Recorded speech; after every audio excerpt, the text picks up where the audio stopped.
think I did it. We're finally live.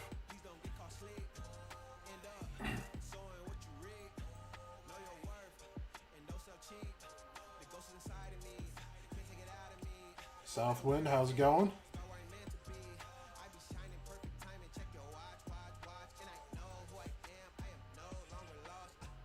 Yeah, we're good. We're good. Oh my god. That took forever. I'm so sorry, you guys. Yeah, I don't know what happened. I opened my computer, did all the regular things to do when I go to stream, and it seemed like all my settings were just gone. I had to log in completely. At first it looked like it was trying to get me to make a new account. I don't know what happened, but whatever it is, I'm glad it's over. Because I've been trying to talk about this movie.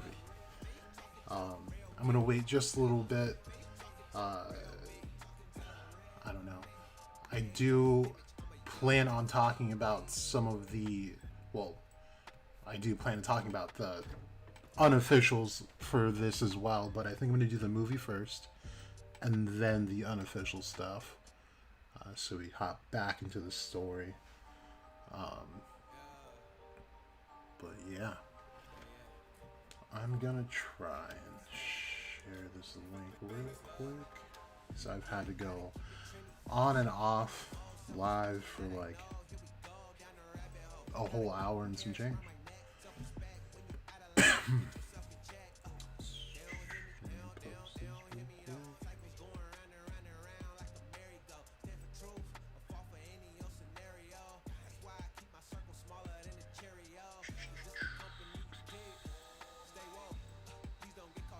Maybe I should just add it onto that post. Makes sense.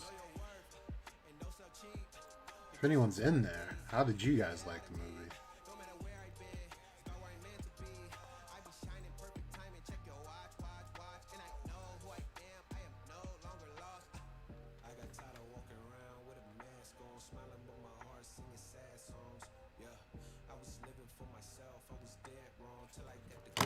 Alright.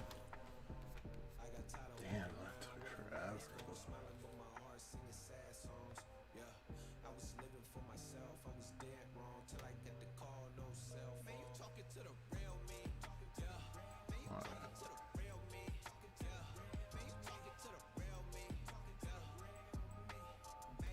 Looks like we're looking good. I was thinking about ways to do this, but I kind of pinpointed all the parts in the movie that I wanted to on Twitter. So there might be a couple of things that I didn't post about for sure, but I think this is a pretty good snapshot about, the movie. I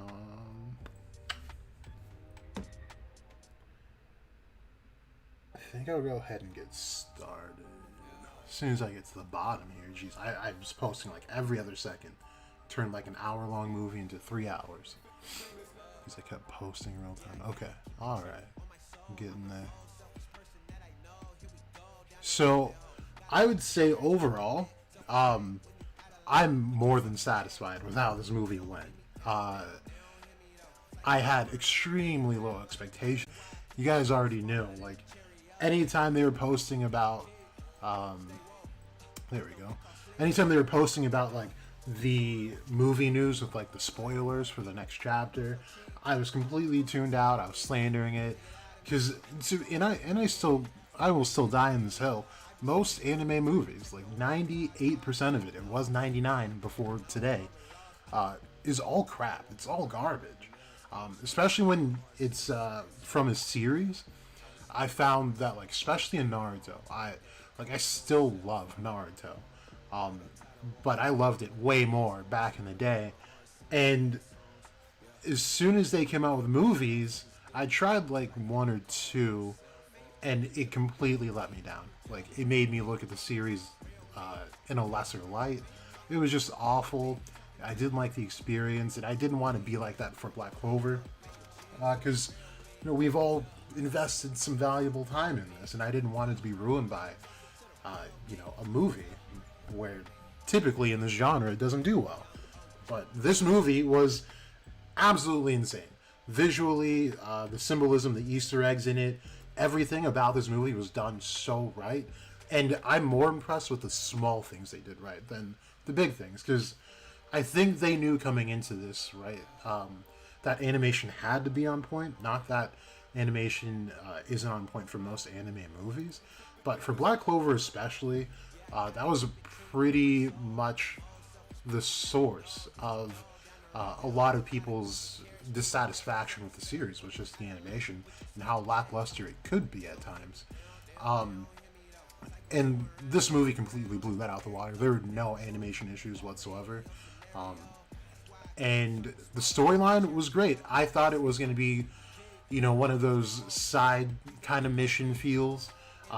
But this had a complete storyline that also could attach canonically with the series itself, which is what I appreciate about it the most.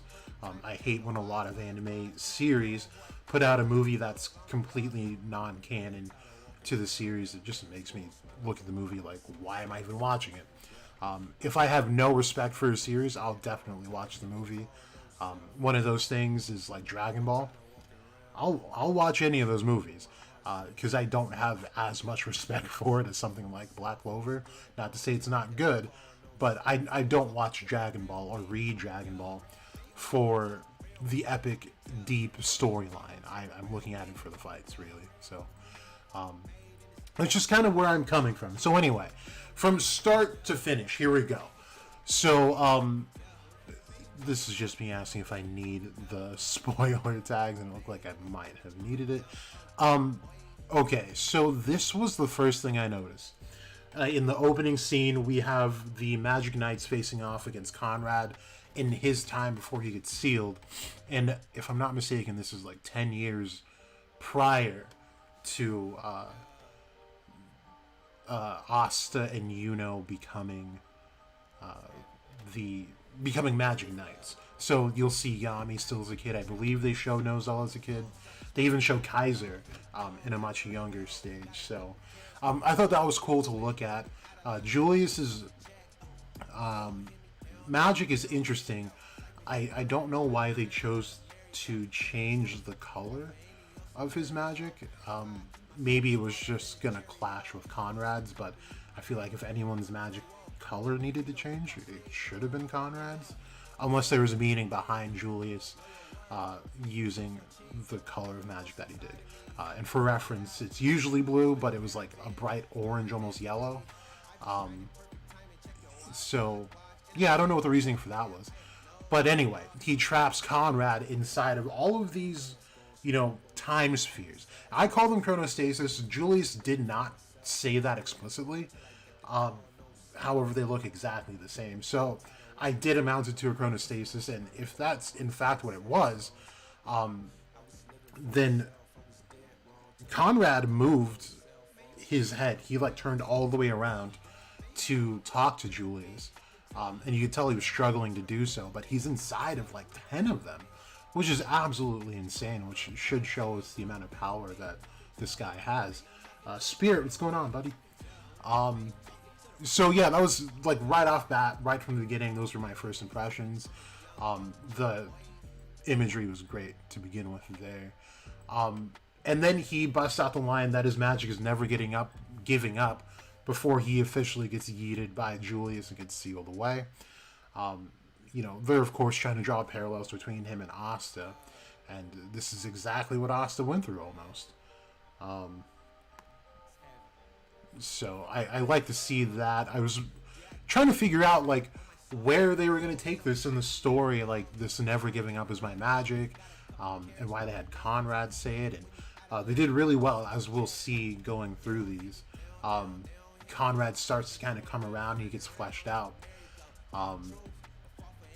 There's some funny moments in the movie to me, just, them initially showing up was kind of funny, because it looked almost exactly like this. They're whipping off some robes, ready to do bad things to good people. So I thought that was kind of funny. So then we had Princia. She first shows her Legion magic at the tournament after Asta negs one of Yuno's attacks, right? And then Her Legion spell is pretty cool. So it's just like a game of chess. She sends out her pawns, and Asta is just getting in there, completely wrecking these things, as he should. He's got anti-magic. But it was pretty cool because it did remind me a bit of Berserk, how, Guts just clears through hordes of people in armor. It's just how Asta looked, and I'm sure that could have been intentional since Tabata does take some inspiration from Berserk. But Princia also kind of reminded me of Android 18. You guys, I don't know if you guys heard it too, but her voice actress sounds a lot like Android 18 from back in the day. And just the way she is, how she presents herself. I think there are a lot of intentional Dragon Ball themes here, and we'll see towards the end, we kind of see this like spirit bomb thing happening with Asta and the crew. So I thought that was pretty cool, and I think, like I said, Tabata might have done that on purpose. Alright, let's keep it pushing. Let's see. Okay. And so this part I really liked. So Yami, Nozel, Fuegoleon, who else came with them? I believe Mario came with them. No, it was Dorothy and Rill. All come to help out, during this whole kind of scuffle. And Julius, as a kid, of course, tells him, like, okay, we gotta go get, like, whatever device he's talking about out of the secret lab that the Clover Kingdom has. And they've got Finral there, so they're obviously going to be able to teleport there. But Yami rejects the order because he didn't want to leave Julius' side, because the last time he wasn't at his side during a national crisis, he died. Well, died in quotes, I guess, right? So he wanted to make sure that didn't happen, and he knows that he wouldn't be anywhere within the Clover Kingdom without him. So his main objective is to keep Julius alive and well. And I really did like that. And on top of this scene, it's a very small moment, and I think it shows how far Noel has come as a character. After Yami tells Asta to take on the order that Julius gave him to go find that device, Asta turns around to see Yami, kind of lose in exchange between him and one of the other Wizard Kings. And Noelle's like, dude, get the hell out of here. Like, you should know. We're the Black Bulls. We're going to be okay. And she pushes him in the portal. So, like, her telling Asta to trust their ability, especially Yami's, was really big. And remember that she didn't necessarily want to be a part of the Black Bulls at all. It was a thing that was set up for her by Nozel, because he needed her in a squad, but not with the Silver Eagles, because at the time they didn't appreciate Noel. So I did like this. Very small moments here that were done completely right. And if you catch those, it adds to the flavor of the entire movie. So this is one of the things that really got me engaged into the story. So Conrad starts talking about how, like, there are intersections of magic in the world, and he was using it to further his plan, right? And he goes back to this towards the end of the movie as well, where Lick's Demon Skull is. And we have not gotten anything about ley lines since this chapter. I think this was like in the 30s maybe, or maybe a little bit higher, but still like double digit type of chapters. So to bring it back was really good, and I'm hoping that they're setting up for something much more with Lucius and bringing him down. This is, I talked about it in like some of my oldest streams, but ley lines are important when it comes to magic, and some of the like crazier things that happen as far as the supernatural goes. I detail in a video, for instance, things like, I think, Route 666, or the former Route 666, Stonehenge, and some other things are attached to ley lines. They're like on intersections, so it holds some real life importance. And when you get back to like Celtic magic, they talk about ley lines as well with fairies and elves. So I was hoping that they'd use more of it back then, but it was nice to see them mention it again in the series, in this movie, by Conrad, nonetheless. I think it was really cool. This imagery really got to me, because I have made quite a few Full Metal Alchemist Brotherhood references between Black Clover and that series, and this one was like a straight, pretty much copy of it. The way the eyes are, of course, his eyes aren't actually red, so this is an intentional artist's depiction into what he wants you to see. And to see all of these eyes in there, and they don't look like they have the greatest intent. And then you see this. This was in Full Metal Alchemist Brotherhood, and the last time I did mention this as a parallel to Black Clover, it was the instance where Asta gets acquainted with truth, or the Gate of Truth. And this is when Ed then, I explain it in the thread a lot better than I'm about to right now. But essentially, truth is the tree that we see, that we call Clip-Off in this series. And it's not actually Clip-Off, though. Robert Flood Microcosm. I remember the last time I searched this up with you guys, it didn't pop up the way it should have. And I forgot what I put in. Maybe I'll just add the tree to it, because he just has so many depictions of the microcosm and macrocosm. This one right here. So we'll use this one. It's a little bit cleaner. Okay, so this isn't necessarily the Clip-Off or the Tree of Life either. This is just the tree. It is what it is. And this suggests that there really are no angels and demons. It's more so a matter of all of these beings here provide both positive and negative qualities to the things that are interacting with them, right? So, and it's kind of described like this in some aspects of Gnosticism, where they treat planets or stars, in quotes, as sentient beings, which are just angels essentially. So let's use the moon, because I think the moon is the easiest to picture visually in your head. Is where you approach the moon, we see the light side of the moon. This would be the light aspect of this entity, the angel form, we could call it, right?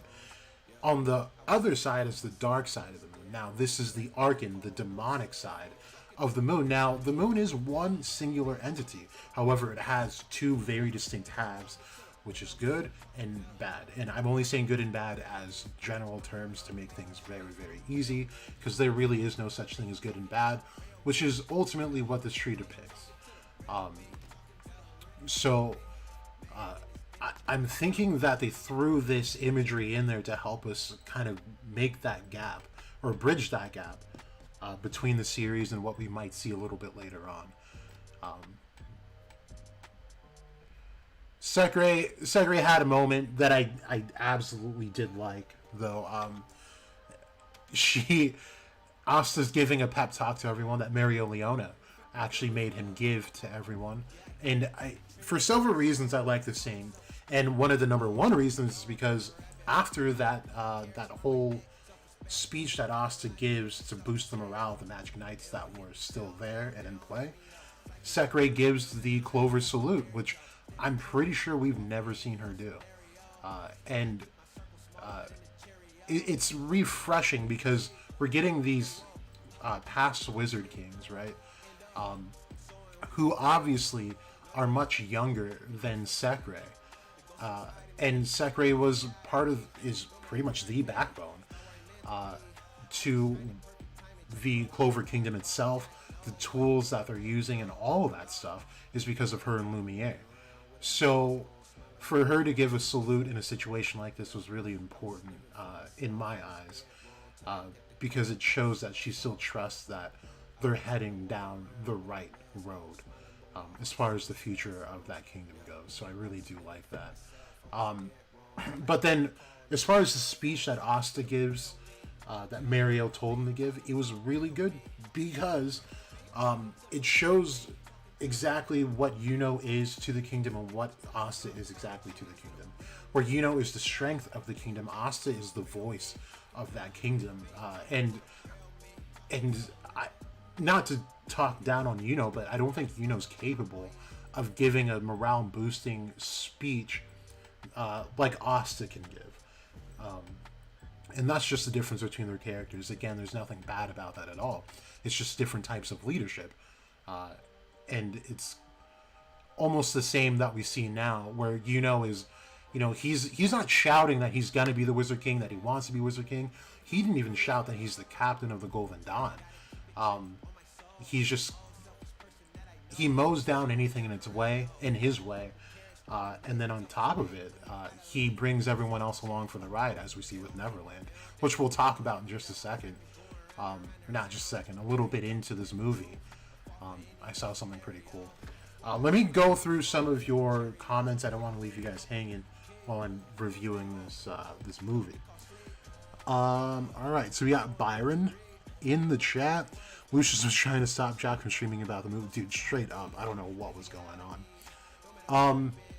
Southwind, you caught two weird might be nothing. One, Nero really evaded the question when asked about the past. She did, and yeah, it is a little sus. There's a lot with Sakurai, though, that doesn't make a lot of sense. But we do know that she just conveniently does forget stuff. So, I mean, I don't know. And then two, when Julius touches the sword at the end, the music changes for a second and becomes somber. Interesting. I didn't catch that, so I'll have to watch that again to see what you're talking about. Spirit. Overall, the movie was fantastic. Absolutely mind-blowing to me. Especially with how I was viewing the movie, of course. Byron, Jack, you should read the backstories. I did read the backstories, actually. And we're going to talk about Edward specifically in a second. Because I think Edward was by far the best character in that movie. And Conrad is like at almost a tied second. But they really made Edward such a good character. And like I said, we'll talk about it in a minute.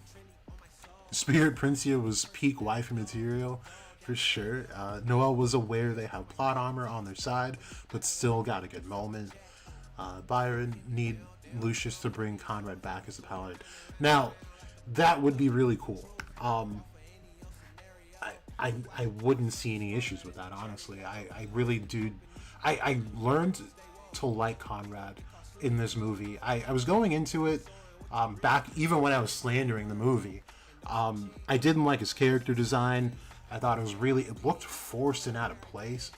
But towards the end, like, he really grew on me as a character.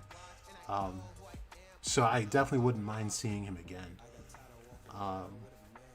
Noelle was aware that, oh yeah, I read that. You want a prequel for each of the Wizard Kings in the movie? That would be super awesome. I would welcome that a lot. Especially Jester. I feel like he was the least fleshed out. But I think that's why I think he's kind of interesting at the same time. That's the same tree Bronte brings up when talking. Right, that is the same tree. Okay, so we'll get back into this. So, one of my early favorite scenes in the movie before I saw anything else was also seeing William and Jack on top of one of these mushroom guys, like out in the desert. It was really funny to me, because it's also kind of an unexpected duo to see William partnered up with Jack on top of like mushroom dudes mode of transportation. Like it just doesn't really fit them, and that's why I liked it. It was kind of funny. But he's always coming in clutch though, like all the time. This part was killing me because they were sitting at a table with Charlotte, William, Jack was there, Fuego, Nozelle, Noelle. They had everyone there. And they really had to sit down and talk to this kid and tell him why. Like, yeah, your magic or your ability is, paramount to our survival, dude. Like, it should be a no-brainer by now, but let's not forget the kid's stupid, so. there's that. I just thought it was funny. Like, he had no idea what this was about. So this is one of those moments where I first started appreciating the animation that went into this. Because if you saw this entire scene where they're like getting it together, it was almost like Power Rangers, but like the turnout was really nice. The windows or the eyes glowed for a bit, and they did a nice little pan out. Everything about this was super. It was just so good. And I don't know if I've ever said it before on record, but I really hate Henry, first of all, but like I really don't jack the whole Black Bull hideout, like mega ultra form sort of thing. And that's just in general in anime. I've never been big into like mecha genre stuff, so this has never really sat right with me, but this looked nice. They made it look very, very good. So I was stoked for that. Now this will go down in history as the moment Conrad became like my guy. Because instead of, killing Julius and all that stuff, he really wanted to make Julius see his vision come to life. And he crucified this kid. He strapped him up. And not just that, he inverted the Clover symbol, right? So I think this is really cool for a couple of different reasons. One of them being that, of course, when you invert a sign, and we'll say a cross, right? It's sacrilegious. It's supposed to be representative of something more demonic in nature. And knowing who Julius is now, who's had Lucius inside of him this entire time, has been like, this is the imagery that we need, right? He's a victim to the opposition, what would be the opposite of his own viewpoints and his perspective. So I really like this for a lot of those imagery reasons. On top of this, if we view Julius as the upright Clover and Lucius as that inverted Clover, if you put them together, you end up getting the Soul Magic Grimoire insignia. Hopefully I can pull it up without issue. Maybe I should. Yeah, I don't want anyone's soul. I just want the Black Clover stuff. Where to go? I just want to look at it real quick. It shouldn't be this hard though. Like, come on. Just go Lucius. There we go. So, it's 2 spades. Hold up. Why did I get it mixed up with 2 clovers? Well, anyway, it would still amount to about the same without this point here. If you mash the 2 clovers together, you would still have the 2 stems, and then you'd have these 4 clovers here. I forgot that this was a spade, though. I totally forgot about that. But yeah, anyway, still liked it. Really awesome. Moving on. So the whole infiltration process of Jester's barrier was really, really well done, because one of my biggest gripes with this series is that a lot of battles come down to like, okay, I'm going to throw this magic at it, I'm going to evade this magic, I'm going to keep throwing magic, and it's not as strategic as it could be. Now, when they were trying to get through this barrier, they had everyone inside of the Black Bull jet, and as they're getting closer, so the Princia and Edward, we see them like land on top of the jet to try and stop Asta, because Asta's getting his anti-magic black divider ready to cut open the barrier. So once they landed, it activated Zora's trap, which kept them in place.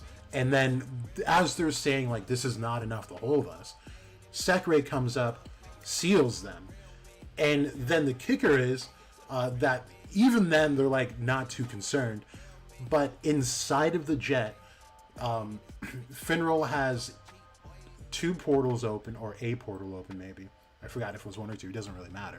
He sends 2 more spells, and the spell that he uses is the Fallen Angel. The one he used against Longreese, the very slow-moving one. I forgot. Oh, Angel's Wing Beat is what he used, and he teleported them away so that they're just not a factor at all. Instead of having to like fight them and brute force their way through the opposition, they strategically maneuvered around that. I really like that. And though it wasn't enough to get everyone through the barrier, it got Asta through. Now, something that doesn't happen until the end of the movie. This entire time I'm sitting through the movie thinking like, okay, I guess this is sometime before the Spade Assault, but after Yami was taken away, because it just had me confused when I looked at Asta's arm. It was all black, and I was like, oh, he already sacrificed it. And then I realized, wait, Yami's here. He should be captured if it's, in that time frame. But it's not. So they were just a bunch of Easter eggs in this movie, I guess, for people that don't read the manga. They'll see this later down the road and go like, oh, that's what they were talking about, I guess. And there's another one that someone mentioned I saw just before I got into the stream.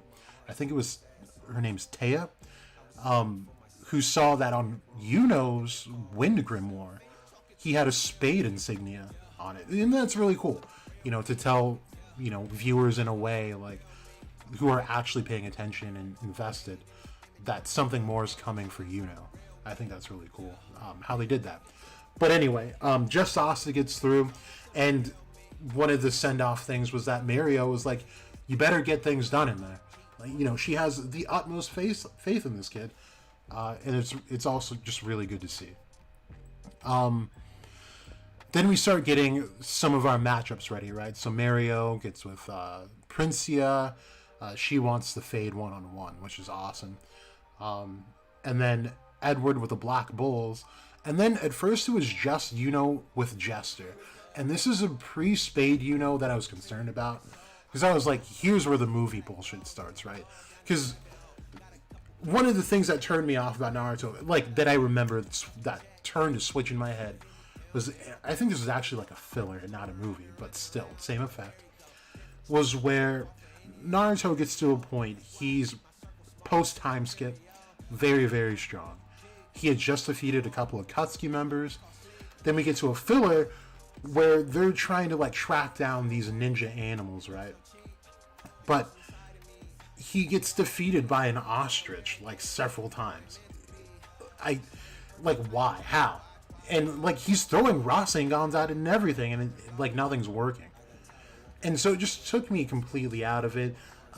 They no longer have ultra-high speeds. Like, it was just ridiculous. So when I saw this, I'm thinking, okay, Jester has barrier magic.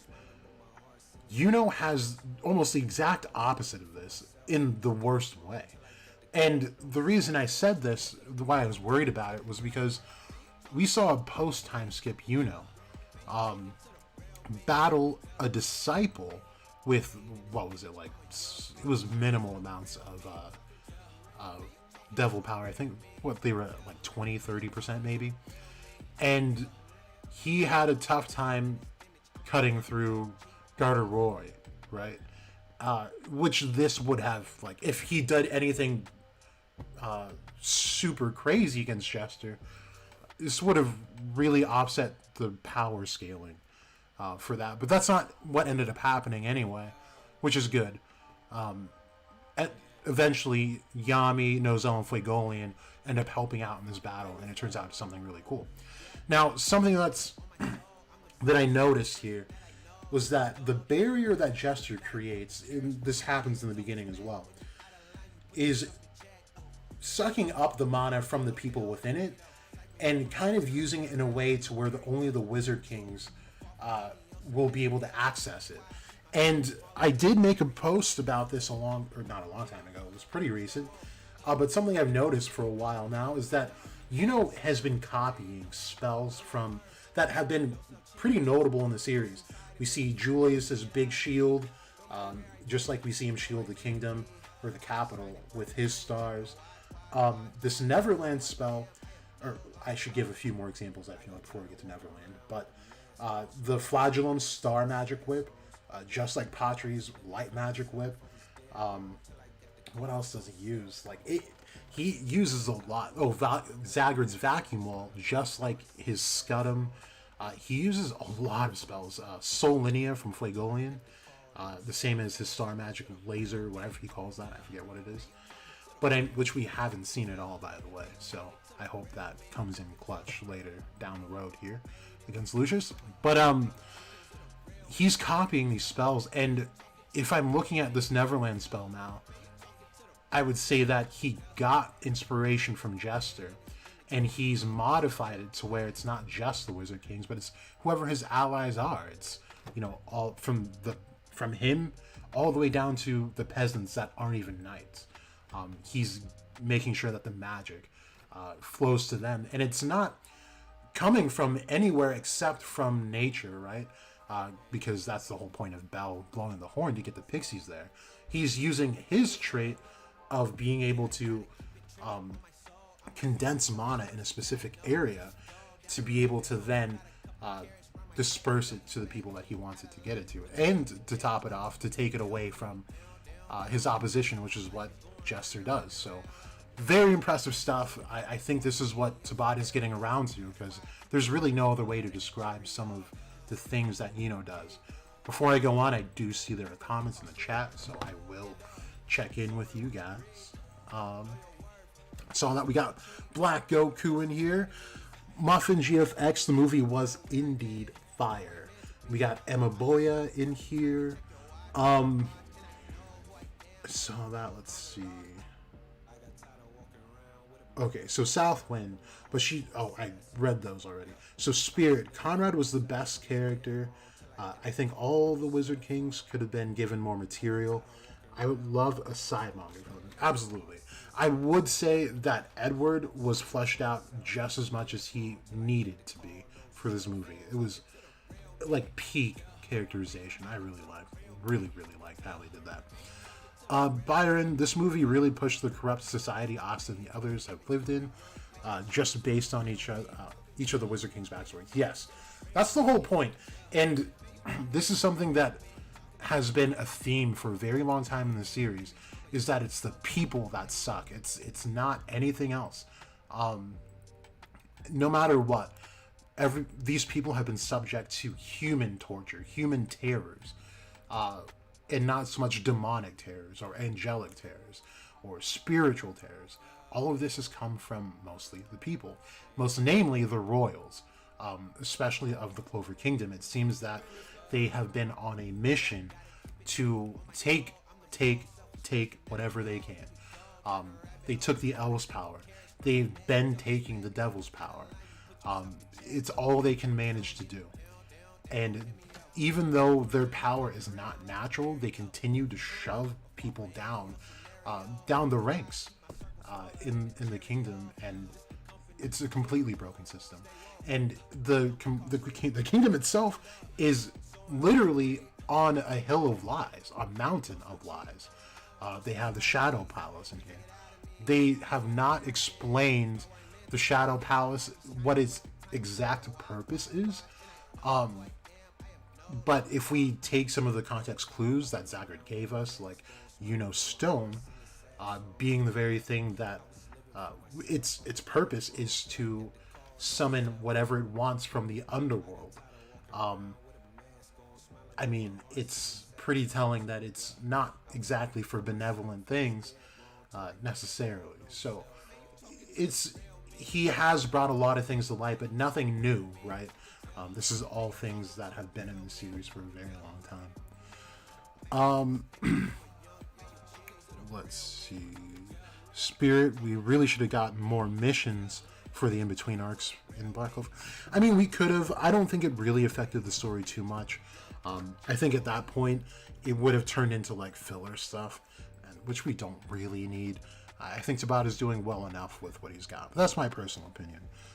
And I do see what you mean, though. Black Clover really needs OVAs.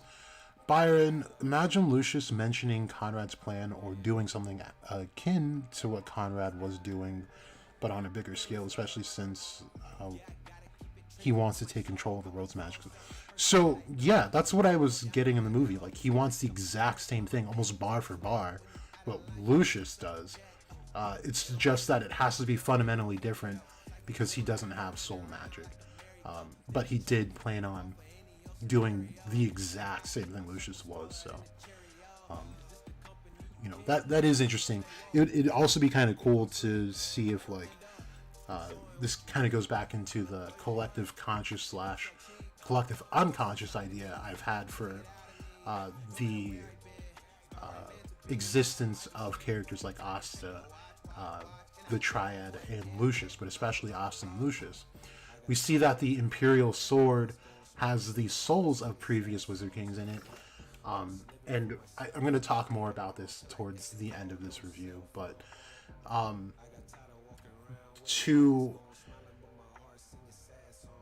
to get that, how do I phrase this? Because to me, it seems that there is some standing ground for Lucius to be the result of a collective unconscious, since this movie's out, from the Wizard King, the Imperial Sword itself. And we do have to note that Julius's power is attached to this as well, so there could be some time play. And it sounds kind of splotchy now because I haven't really thought it through, but Lucius is embodying what Conrad was doing completely. So his magic is just a bit more OP than his, which is very important.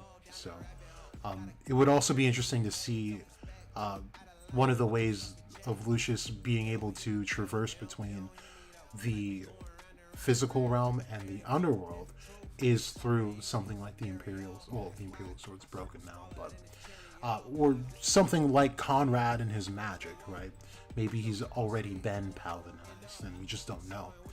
But especially towards the end, as we see, he's got this key magic that unlocks doors. I kind of want to talk about it at the end, but it does seem like he's got a very convenient power for anyone who would like to unlock the doors of the underworld. So we'll kind of get into it. So now we're going to get into Edward. I have a much better post for Edward than that one, though. So maybe we won't get into Edward right now. So it does get to Edward and the Black Bulls fighting. It was really cool because they did something awesome, and I want to be able to show you guys the picture of that, which I have posted a little bit later than this. But we just get into these battles, right? It's going back and forth. It's sifting through all these exchanges. We get Princia and Mario. Now, Princia's magic is based off of chess, right? And I thought it was so dope as Mario's trying to hit her. She keeps using this castling spell. And if you're not familiar with chess or castling, it's as simple as this. This is the queen down here. This is your castle. If you get into a bind, or not even into a bind, if you get into a situation where there is nothing in between your castle and your queen horizontally, they can switch. And you see that they meet right in the middle, but they switch places, right? This is exactly what she was doing. So Mario Leone was only hitting the pawns that she was using in that spell in that exchange. I thought it was so clever. I liked it. Then they had this very, very small part where Yami and Jester get into this really heated, sword exchange. It was pretty impressive. And as a side note, I really do appreciate how Jester used his magic. I think he's a very, very interesting character, and I like a lot more of his story because he is kind of in a place of Conrad as well. They show a flashback of Conrad sitting with Julius. I believe they're both on top of the Demon Skull of Licht, or somewhere else. I can't full on remember. But he's talking to Julius and he's saying, well, my magic, it's not good on its own. I have to steal other people's magic for it to be of use. And so he's taken this otherwise useless attribute and made it into one of the most OP things we've seen in the series. Jester does the same thing. His magic seems very limited, right? At a glance, barrier magic. Oh, he can only cast barriers. That will only work for so long, right?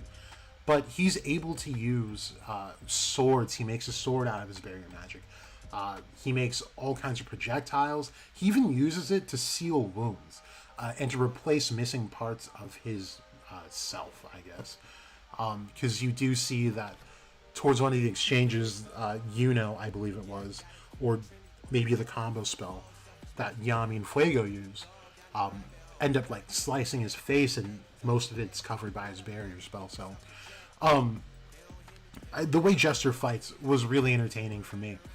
But one of the exchanges, Yami and Jester are fighting sword to sword, and they get into a clash where Jester has two swords, and he tries to slash at Yami, but Yami blocks it with his katana, of course, but has his other hand on the back of the blade to, offset that force. And Yami tilts his blade so that it reflects the light into Jester's eyes to open him up just momentarily for, another blow. I thought that was really cool because you don't see that kind of stuff in the series. Like that strategy, especially non-magic based strategy, you just don't really see. So it was really nice. It was very small. It was like a fraction of a second long, but it was well worth it. A very, very high point to me in the movie. Let me see your comment. I'll talk about this next thing, and then I'll look at the comments after this, because this part sold me. I was like, we need Princia. We need more of Mario Princia vibes in this series, period. And you guys know how much I don't even like Mario Leona, like as a character, like who she is. She's a dope character in this series. Her as a person sucks, so like you guys know how I feel. But this was dope, because after the exchange we get back and Princia has a flashback of like her village or whatever happened, right? It was in her backstory. And she was telling Mario, like, if I had a person like you in my age, like, I would have pretty much had a different perspective, a much more positive perspective. But unfortunately, that's not the case. And she's, like, saddened by it. Like, she didn't want to do this. And this is Mario literally in the dirt. Like, so Princia is giving her, farewell speech. But Mario goes, all you hear after Princia turns around to walk away is, in round 3 is what she yells at her. And so Princia turns back around and gives this smile, and it was like back on. Like, this was so good, because it's one of those battles where they mutually have this like almost unbreakable bond through just exchanging fists, right? So like this is beyond like, oh, this is how I want the world to be. It's like we're in it for the fun of this fight and the fact that we're pushing each other. And like she regards Mario in this sense as a friend, as her rival. And that's so big, especially for someone like Princia, who just seemed like a complete shutout, who just wanted to, tear things down on her own. And I think one of those psychological walls that she's had was that, you can't lose anything if you don't let anything get close enough to you. And if we go back to the chessboard, you see that the queen is hidden and protected by pawns and other pieces on the board. So you can see that her guarded attitude starts to break down when she is exchanging with Mario. And this part, I jumped up, because I was like, it was probably the most hyped thing that could have happened in that situation, right? True warrior status. I love these women. That was perfect. Tabata and crew did super well on that. Like I said, I'll get into your comments now. Where did I leave off?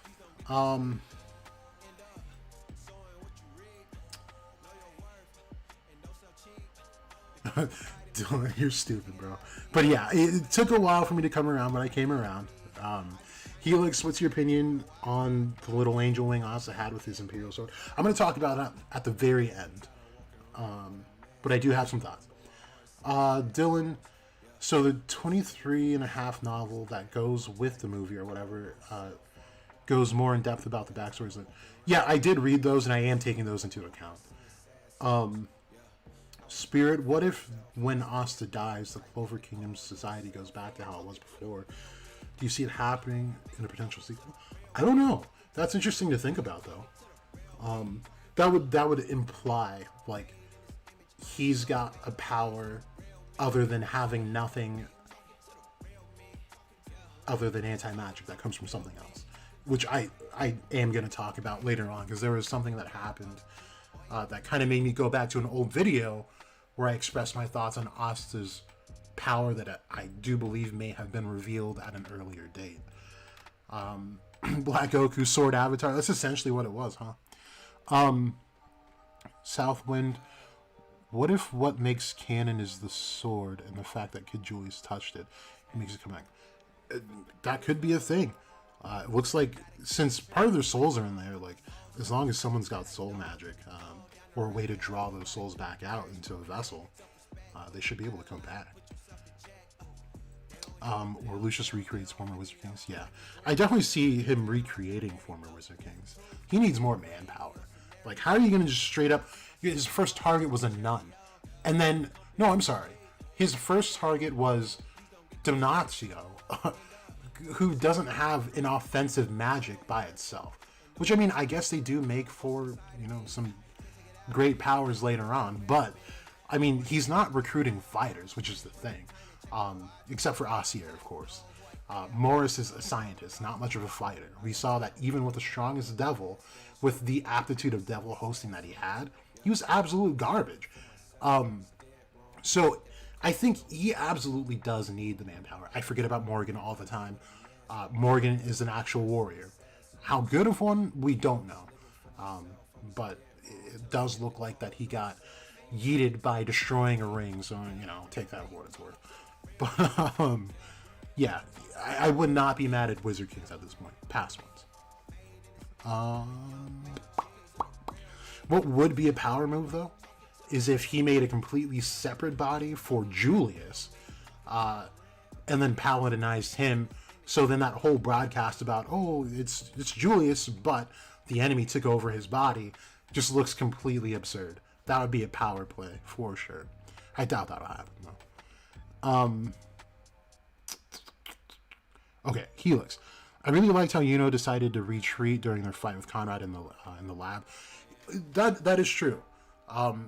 It's actually something I didn't pick up on that exactly, but Fuego does stop Yuno for a second. I don't think it was in that situation, was it? It might have been against Jester, actually. That Fuego yet again steps in to kind of coach Yuno. We see this during the captain's meeting, where Noct barges in, where he tells Yuno, like, staying back to defend the kingdom is also a job, when Yuno wanted to go to the Spade Kingdom himself.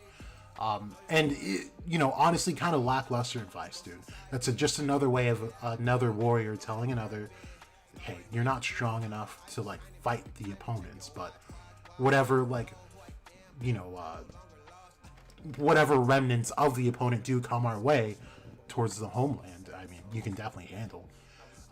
He does the same thing with Yuno in this one as well, where he kind of tells Yuno to take a back seat, like, understand your limits, which is why I hate Fuego now, especially since he sucks.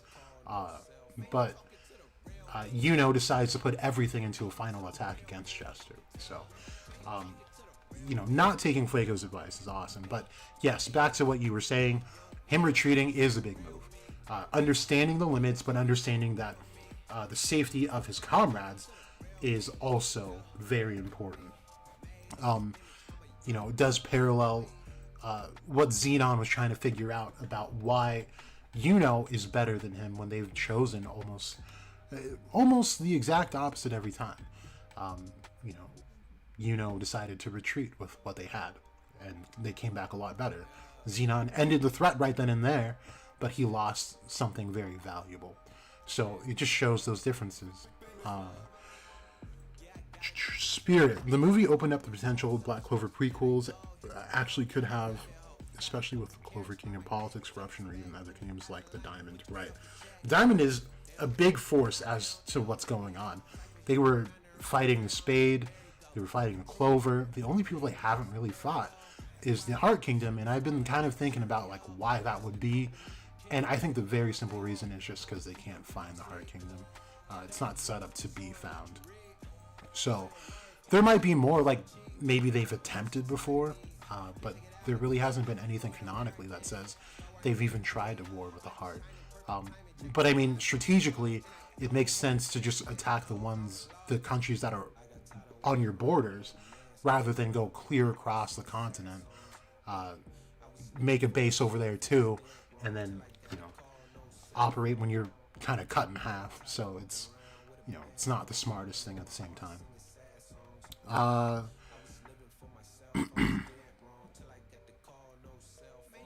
Dylan Jester truly is him. He tanked a Dimension Slash. He did, and that was not just a Dimension Slash. We'll go up a little bit because it happens right here. It was a Dimension Slash combo spell with Fuego, Scorching Light. That shit was insane. Because Yami was holding up a sword over his head, and he says combo, and I'm like, something combines with dark magic? Bro, they cut open the dimension with fire too. I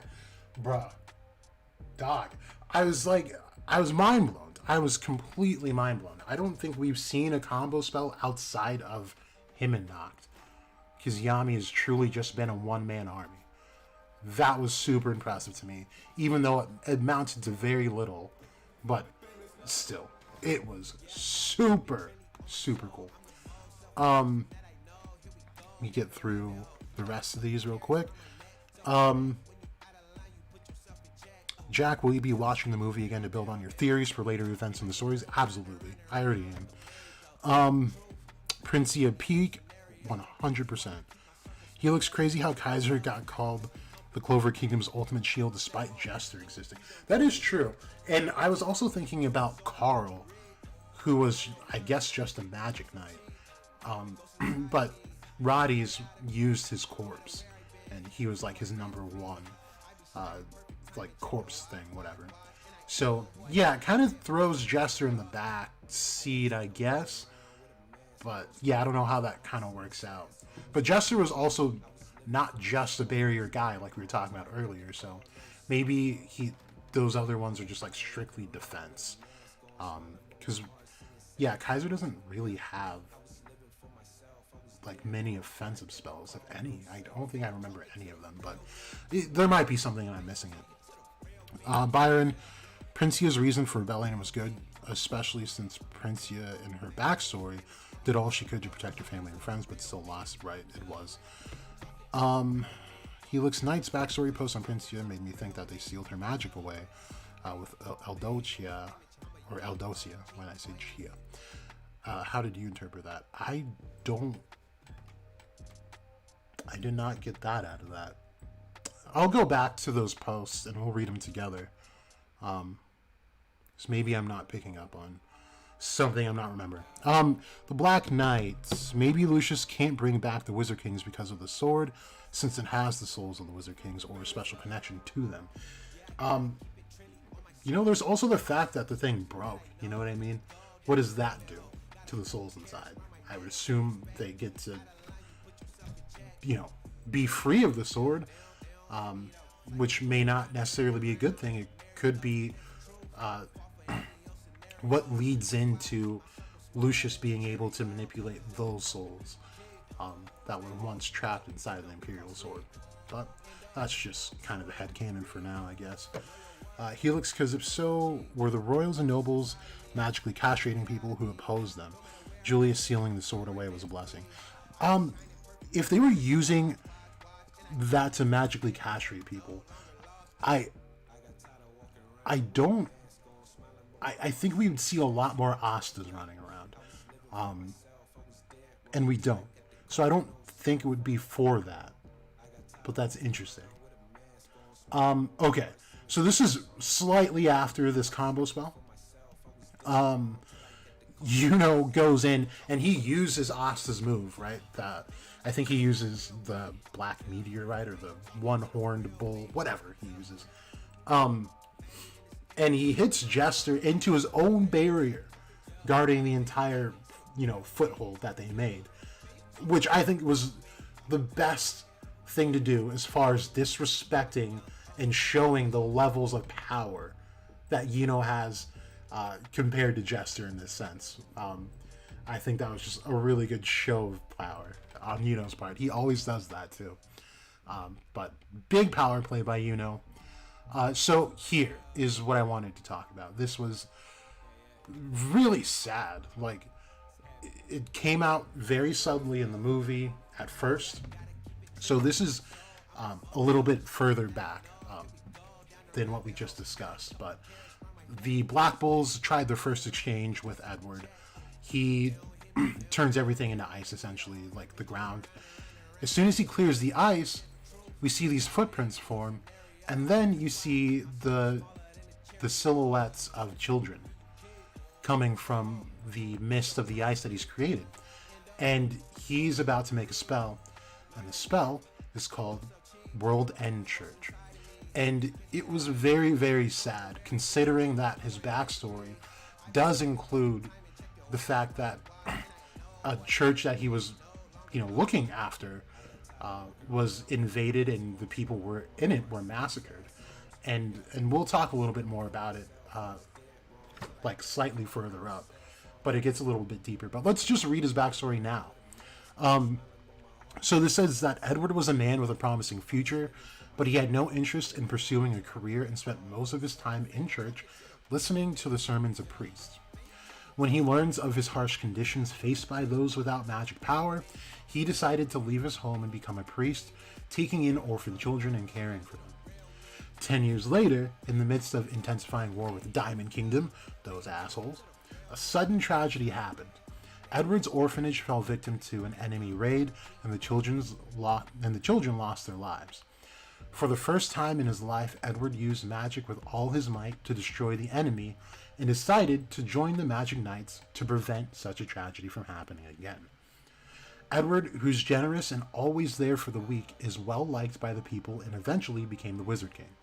However, royalty and nobility strongly opposed his aim of eliminating the boundaries between the royal, common, and forsaken realms. Knight Baron, come on, you're a physicist. Where's your Oxford comma? Through the scheming, Edward was stripped of his position as the Wizard King. Having abandoned his faith in God, Edward formed a resistance to seek revenge against the royals and nobles who plotted against him.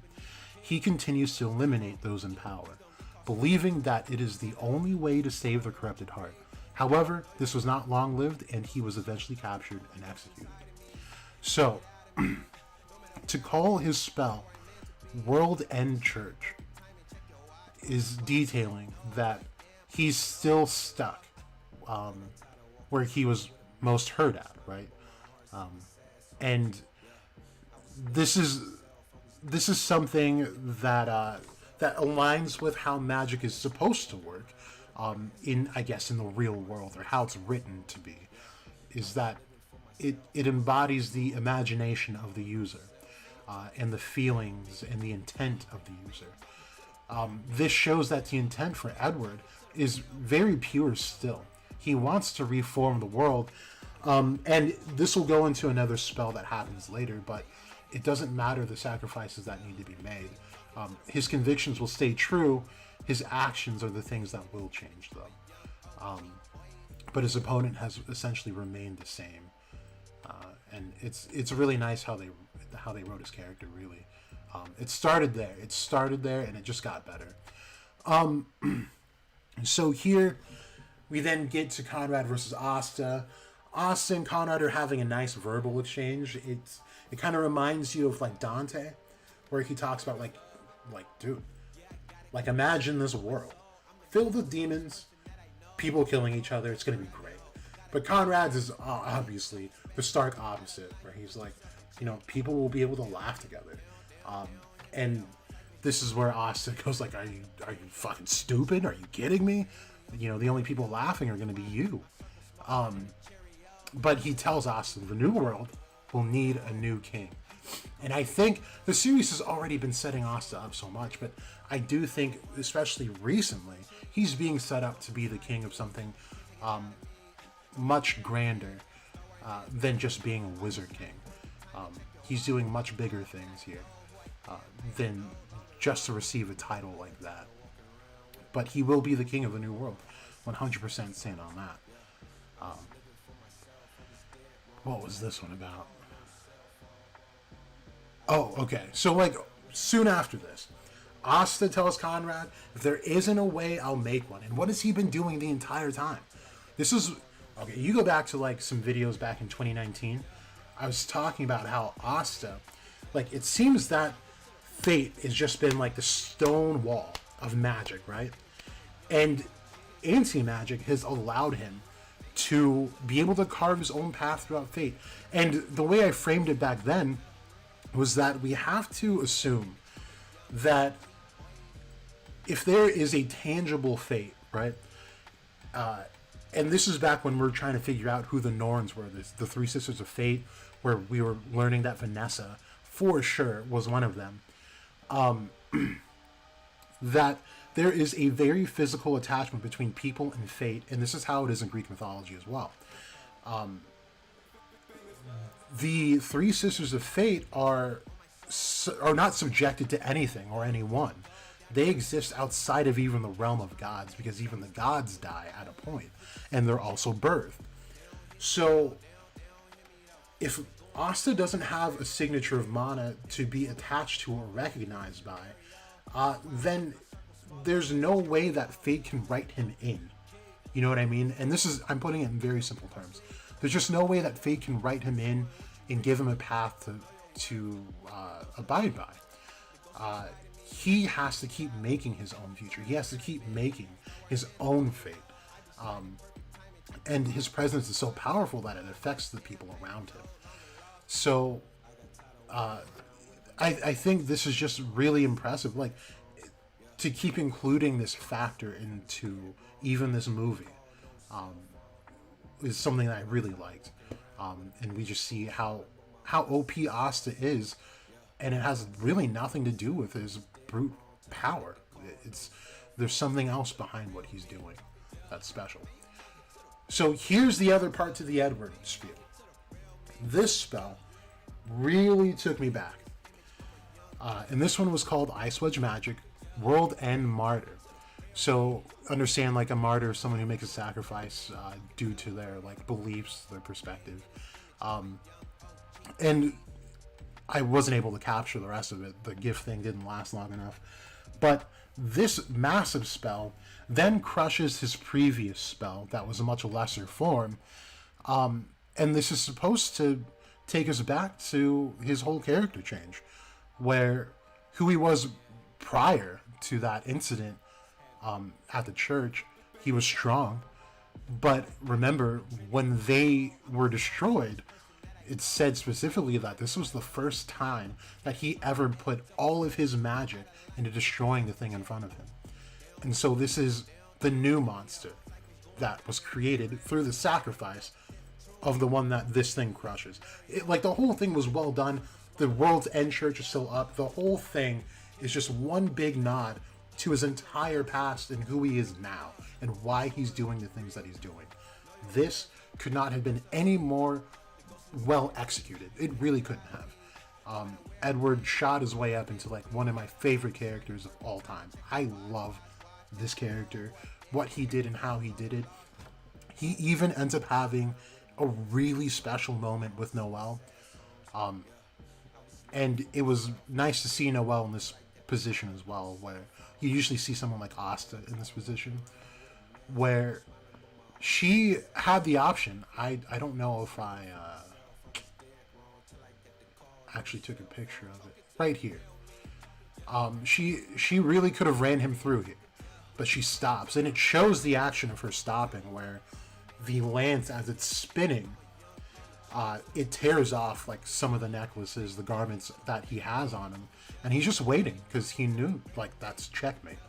But she stops, and she shows him mercy, and through her, Edward sees that not all royals are bad, and he sees this one royal trying to do her best to remain a good person, and that was a special moment. That was probably the biggest moment that we could have given someone like Noelle. That wasn't a battlefield feat, of course, because she did really go off. Gauche ends up like multiplying her, like 8 times, and she just lets all the Sea Dragon Wars rip, and then she like crushes his entire church spell with another Sea Dragon. She was really going off. Did forget to mention she did lose her power up until that point.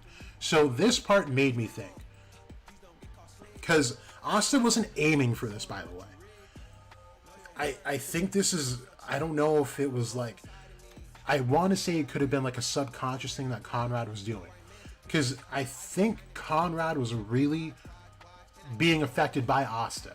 And this is going to go into a talk about what I think Asta's real power is. And if it is what I think it is, it's kind of insane. Oh, you guys. You didn't know. Oh, I guess it's kind of cool there. I'm just noticing the chat is like dead center of the screen. But it's kind of fitting there. I don't know. If it's bothering you guys let me know.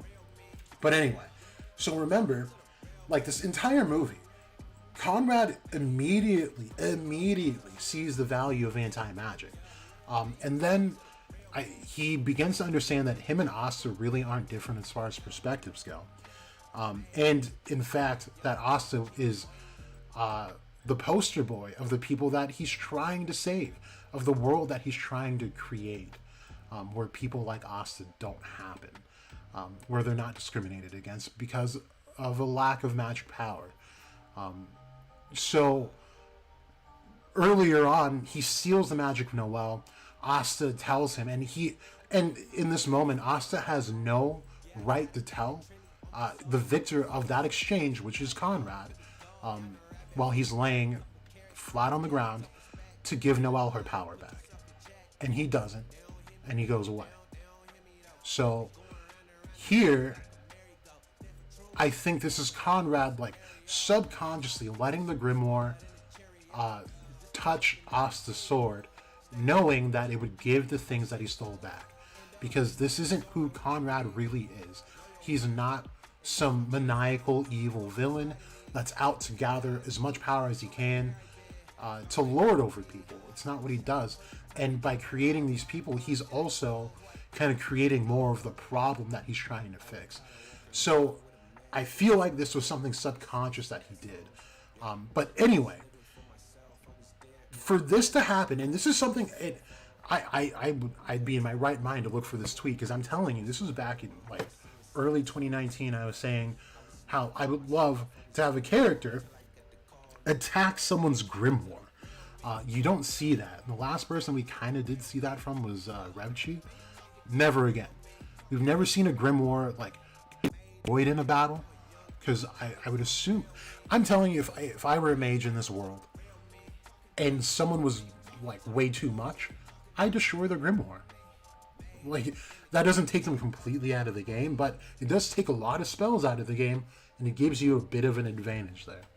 So I was hoping that would happen. I was also hoping that we'd see someone lose their grimoire and become kind of like a at the time I related it to what's his name, Stain from MHA, where like they have to kind of live without specific magic types, without grimoires, but are really good at doing it. I was hoping for that, didn't get it, but finally we get to see Asta attack a grimoire directly, and it completely dispels it, right? So maybe not completely, but some of the other effects from previous spells used was dispelled. And it made me think, like, well, we have a soul grimoire, and out from it, if we kind of look at these strands of magic, right? There would be strands of magic going back to this book that lead to the souls that Lucius is actively tampering with. So I do wonder if something like this happened where Asta stabs the grimoire of Lucius, whether it be intentional or unintentional, that it does release the devils that he's manipulated, the souls that he's manipulated, because we do see that Lily, while free of her affliction, is not free from Lucius's grasp, which is why she's in a coma-like state, right? So either Lucius has to be touched or his grimoire, maybe both, one or the other, who knows. But I think something like that could happen, and that could really set us up for even more harm if it does release the devils. So I did like it showed this, and I feel like, with all the Easter eggs happening, in that movie, this very well could be seen later. So I was really stoked when this happened, because that was the first thing I thought of. Talked about Noel. They did show us a clip of Fonzel, Dominate, and Fonzel's wife. I forget her name all the time. And then they also showed Fauna, but no Mars. Still no Mars. So when he comes in, I'm predicting, on record, Mars is coming back in this fight against Damnatio. Hands down, it's gonna happen. If it doesn't, I'm dropping the series. Just kidding. Alright. So yeah, I finally figured Edwards might go. I almost changed my profile picture to his face. I'm not gonna lie, I almost did. But getting a room is too tight. Alright, you guys, this part, I jumped up out of my seat when this happened, because this was peak animation. And this is what oh my goodness, this was so good. So it doesn't show the entire transformation, but this is the part that I really wanted to capture. Asta is down. Like, Conrad has defeated him effectively in this moment, right? Asta's reaching for his sword as it lays on the ground, like, inches in front of him, and he's, like, trying to tell himself, like, come on, like, let's get back up. He gets up. He gets back into black mode. As he's doing it, you see this figure, right? And Libe does make a slight cameo in this as well, which is kind of cool, because you see the second wing of Asta, and it comes out the right side. So it's obvious Tabata was telling non-readers, like, something's going to happen with his arm, and something like this is going to happen later down the road. So it was really cool. Anyway, but yeah, this just gave me, like, just some full-on devil vibes. We've not seen Asta or Libe with, or actually, no, I take that back, in union.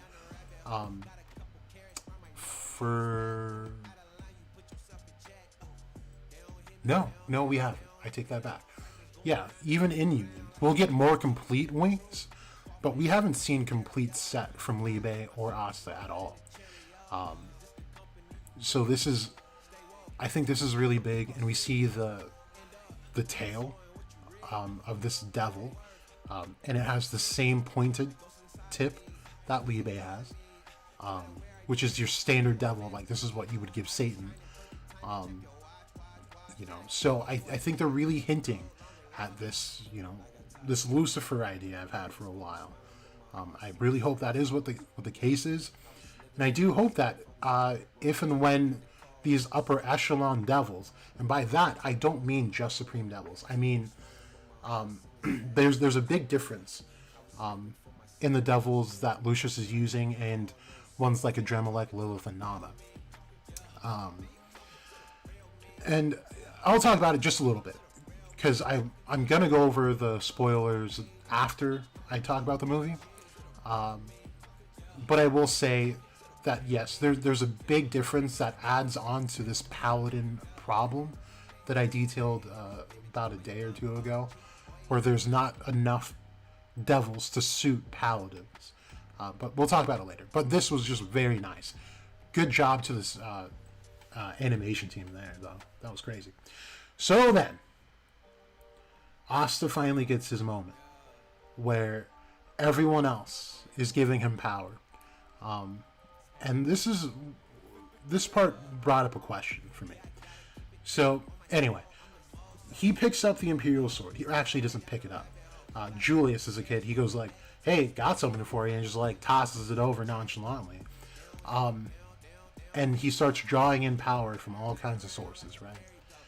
And what we don't see right here in this GIF is that there are, oh, you do actually.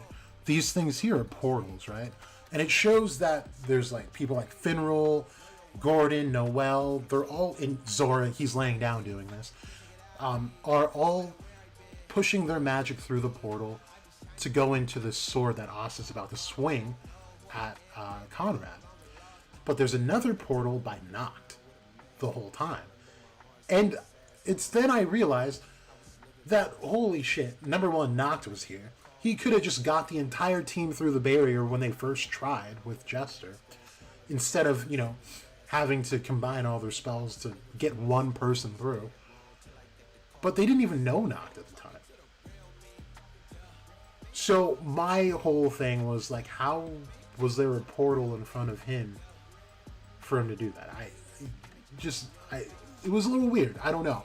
But I'm going to watch the movie again. And hopefully I do like catch something else that kind of makes it make sense. But it was one of those things that I did notice. When he finally gets his moment. And like, when you guys see like me comparing like very like things on the timeline, just take into account, like, I'm not attacking the series. Like, if anything, I'm trying to show, like, there's always going to be comparisons. And it's, frankly, better that it comes from someone within the community than the outside. So, but this particular thing has been something that's just been passed down throughout, like, this genre in general, in anime. This, like, the truly righteous will always receive power from the outside and make it their own. And we see this with Lick too. Like, this was the conquering Eon attack that Asta has always needed. Before this happens, though, Asta does get a swipe at the sword, the Imperial Sword. And it turns black, as things do when Asta touches things with his anti-magic. And I'll explain a little bit more as we get into it. And I just talked about the Noct thing, so we're not missing anything there. But here we're heading to the climax of this movie.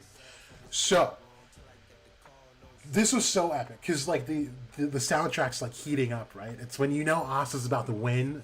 It's the final clash. But how is he going to pull this off is the big question, right? Conrad opens the Gate of Doom. And this giant meteor starts coming up. And it makes me curious as to, like, where he got this magic from. Because that's some pretty intense magic to be able to summon meteors. And that is relatively Doomsday-like. Throughout, I won't say throughout the history, but we have noted throughout history that things like meteors have the capability to completely reset entire timelines as far as existence on a planet goes, on this planet goes, right?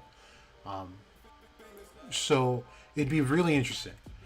And I proposed this in some earlier streams where Asta in a previous life was someone who had tons and tons of magic, but ends up giving it up for something more righteous, I guess, leaving him with no magic in this life, right? Which is just the bare minimum of what I can give you right now. But Asta has also had techniques that have had the verbiage using meteor, namely the Black Meteorite against Ladros, right? Imagine if Asta's power was something like this. It does go hand in hand with these luminary mages that we're getting now, like Lois, Ciel, Yuno, And if Asta ends up being like having meteor magic or some type of earth magic, it would make sense. So I did like it for that reason. But one of the more sentimental parts, as far as the writing goes, this was perfect because not even a few days ago, I had made a post that we are now for the first time seeing that Conrad in this poster is wearing a necklace that he hasn't been shown wearing in other pictures. I hadn't been watching any trailers or anything like that, so I don't know if it showed it there. But it wasn't shown, it's not shown on his, like, I wouldn't say his character profile, but, you know, they have the PNGs of just the Wizard Kings. He's not wearing it. But here he is, and in the movie he was the whole time. What this actually is a locket that has the picture of his squad mates and assuming his love interest right in the middle there, looking back at him. And this is the breaking point, or not the breaking point, but this is the moment of realization where Conrad finally understands, like he truly did lose himself to all of this. And even though, and it's what I point out here, I'll just read this to you. So this whole time you look at characters and judge them off of what they say and what they can do, but it's easy to forget to include their humanity. But Conrad forgot to include his own humanity for a while too. And it was nice to see that through this, you know, and it's a very small moment. Not one mention of his locket before this. It was just this moment. And I just like the sequence because he's telling Asta that his way is right. And as he's saying it, his necklace breaks off, which is telling the audience, like, he's wrong. And then it's the locket opening up as he's saying it as well. He's in the moment of his life. It's the make or break. Either he gets his way or he doesn't. The locket opens after, you know, what would be blasphemous coming from him, especially if his squad were there to judge it. And he looks at the picture and you get this face of like, dude, like, what the hell have I been doing this entire time? Because it wasn't him, you know? So it's here, and I don't show it in this, but they also, with the flash of his squad, they show Asta and the Black Bulls, you know, which is supposed to tell you, like, you know, everyone deserves the right to not only live the way they should live, but to have people close to them to help them get stronger. It's part of the struggle. It's the part of the beauty of life, is the gift to be able to struggle. I've said this a long time ago, and it still remains one of my top 5 favorite lines in music. And it comes from it's a Christian song. I don't usually listen to those, but I do for this. And one of the main things that he says is that, hallelujah, we are free to struggle. So it's, no matter what's going on, no matter what you're going through, you are absolutely free to struggle. And that's the beauty of it. Make something of the struggle. Because that's what makes solid characters. So I thought this was just beautiful, the way they did it. And it's almost like the pendant itself is siding with Asta and his viewpoints. You just can't get much better than that. Now we get to this. You guys, I'll tell you this. A good portion through this movie, I came to start expecting certain things to play out. I'll tell you that this was not one of those things. And as I was saying earlier, that there are plenty of Easter eggs in this movie for non-readers. This one was for readers, I think. Because we've never seen this from Asta. And if I were to guess, this is going back to the theory I've had for such a long time, that Asta and or Liebe are Lucifer. Now, we have to figure out, like, who is Lucifer exactly, right? Lucifer is a fallen angel. We have the ripped wing. Again, the only devil in this series that has a whipped ring, you guys. I don't know why people don't want to subscribe to this theory, but it's going to happen. It really is.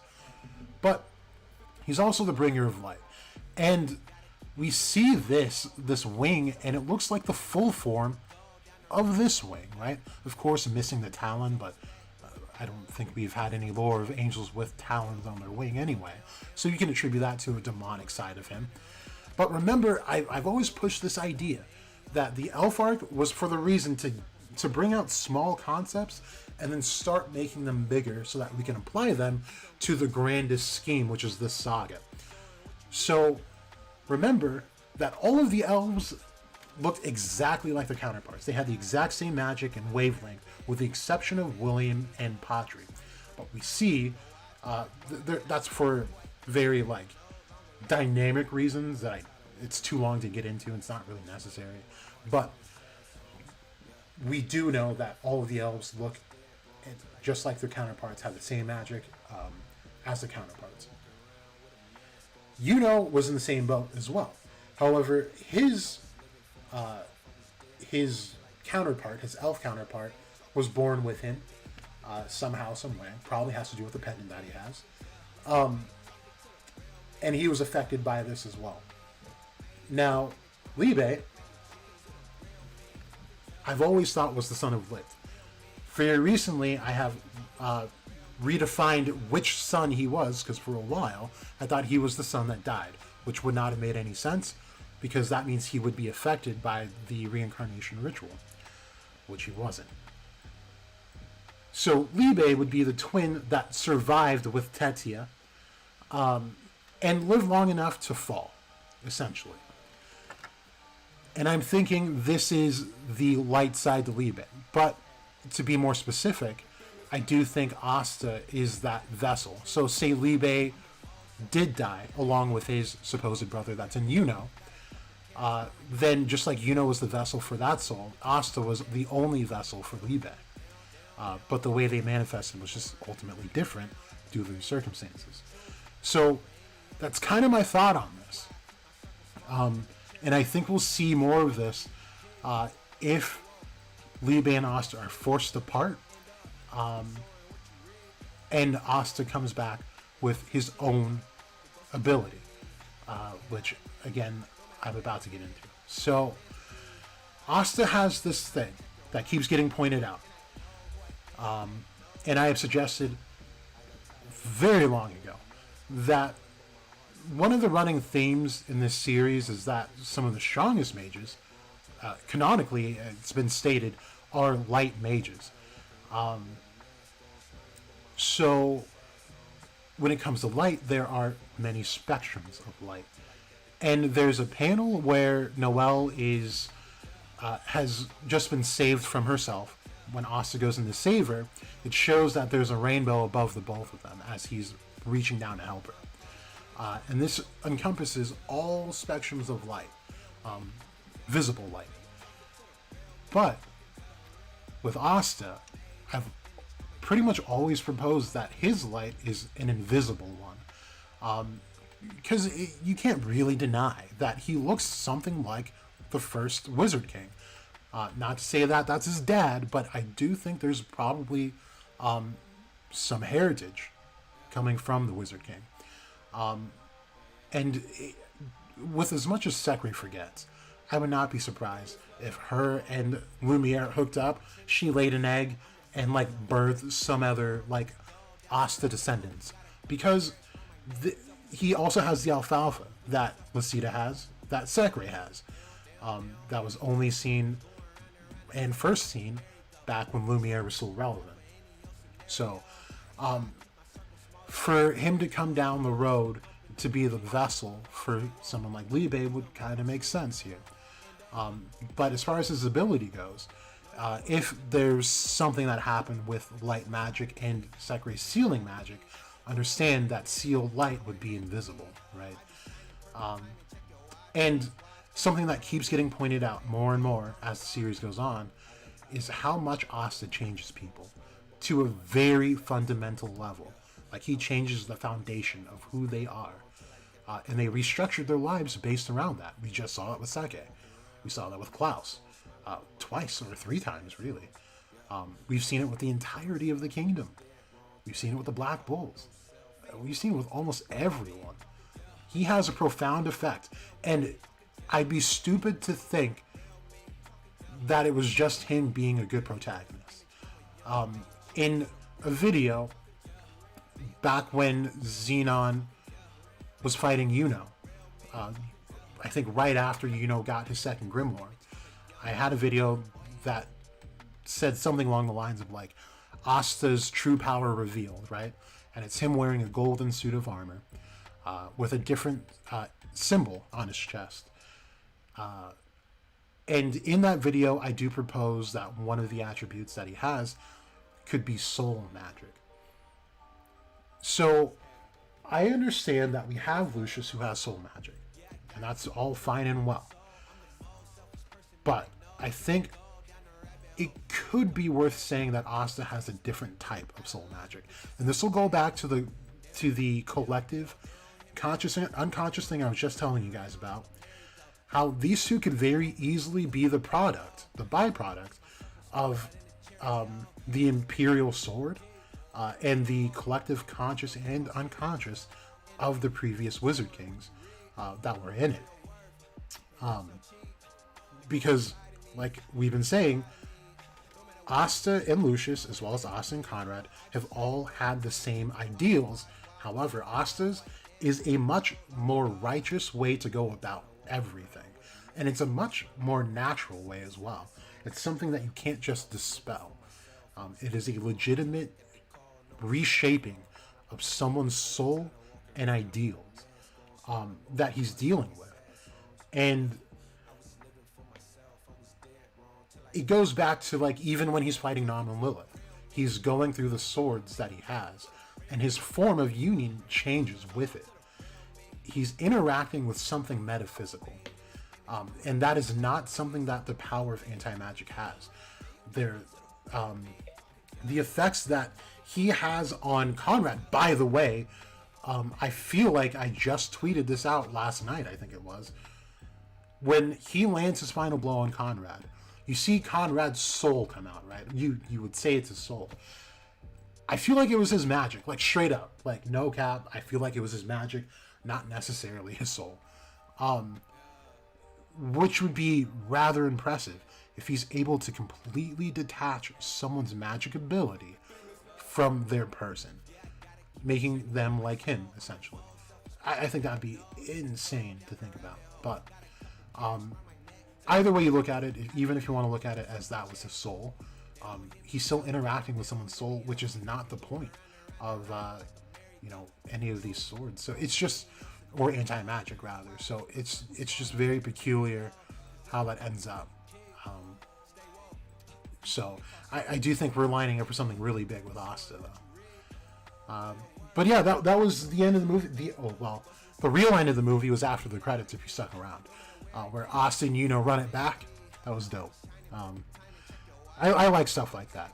So overall, you guys, this movie was intense. I really liked it. I'm still on kind of a high from watching it. This movie was well worth my time. Well worth my time. And these are just a compilation of the times in the past that I've slandered this movie. Is any part of this movie about to be canon? If I have to watch it to include information and theories, I'll do it. But I'm probably going to slander it because anime movies tend to suck. Back in 5/30/23. Back in 3/21/23. I'm such a bad stan, I don't give a fuck about this cover or the movie. And then, back in 2022, my toxic trait is not caring about anime movies. To whom it may concern, Black Oats the Woat. And you know what? I'm very, very, very happy that I gave this movie a chance. And I won't say that it's changed my perspective on anime movies overall, but I can at least trust that if there's another Black Clover movie, that I'm in good hands with Tabata. And I definitely recommend the watch. So, with that said, I'm going to get into the unofficials of the chapter. So if you're not about that and you're trying to wait until Sunday, I'll see you guys at another time. Thank you for tuning in. However, let's talk about the most recent chapter.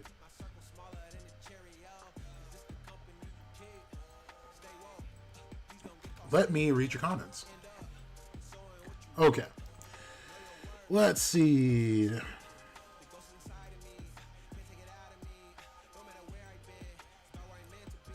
Okay, so Helix. Also, what if Ludros is a product of Eldosia's effect? Like his parents had their magic stolen because he has no attribute, like Noel's situation was in the movie. Oh, now I see what you're saying. You know, maybe. Could be. I mean, the Diamond Kingdom was messing with people, so that would be interesting if that was the case. Very interesting, actually. Because of the seal that got Conrad and the sword, Julius must be the only Wizard King life without that sword. That is, in the end, when he touches it. Probably. Because, yeah, he doesn't touch it before then, right? Yeah.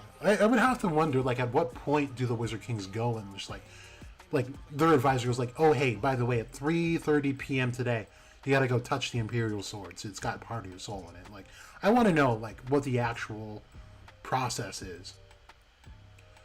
Spirit, I wish Edward went all out more.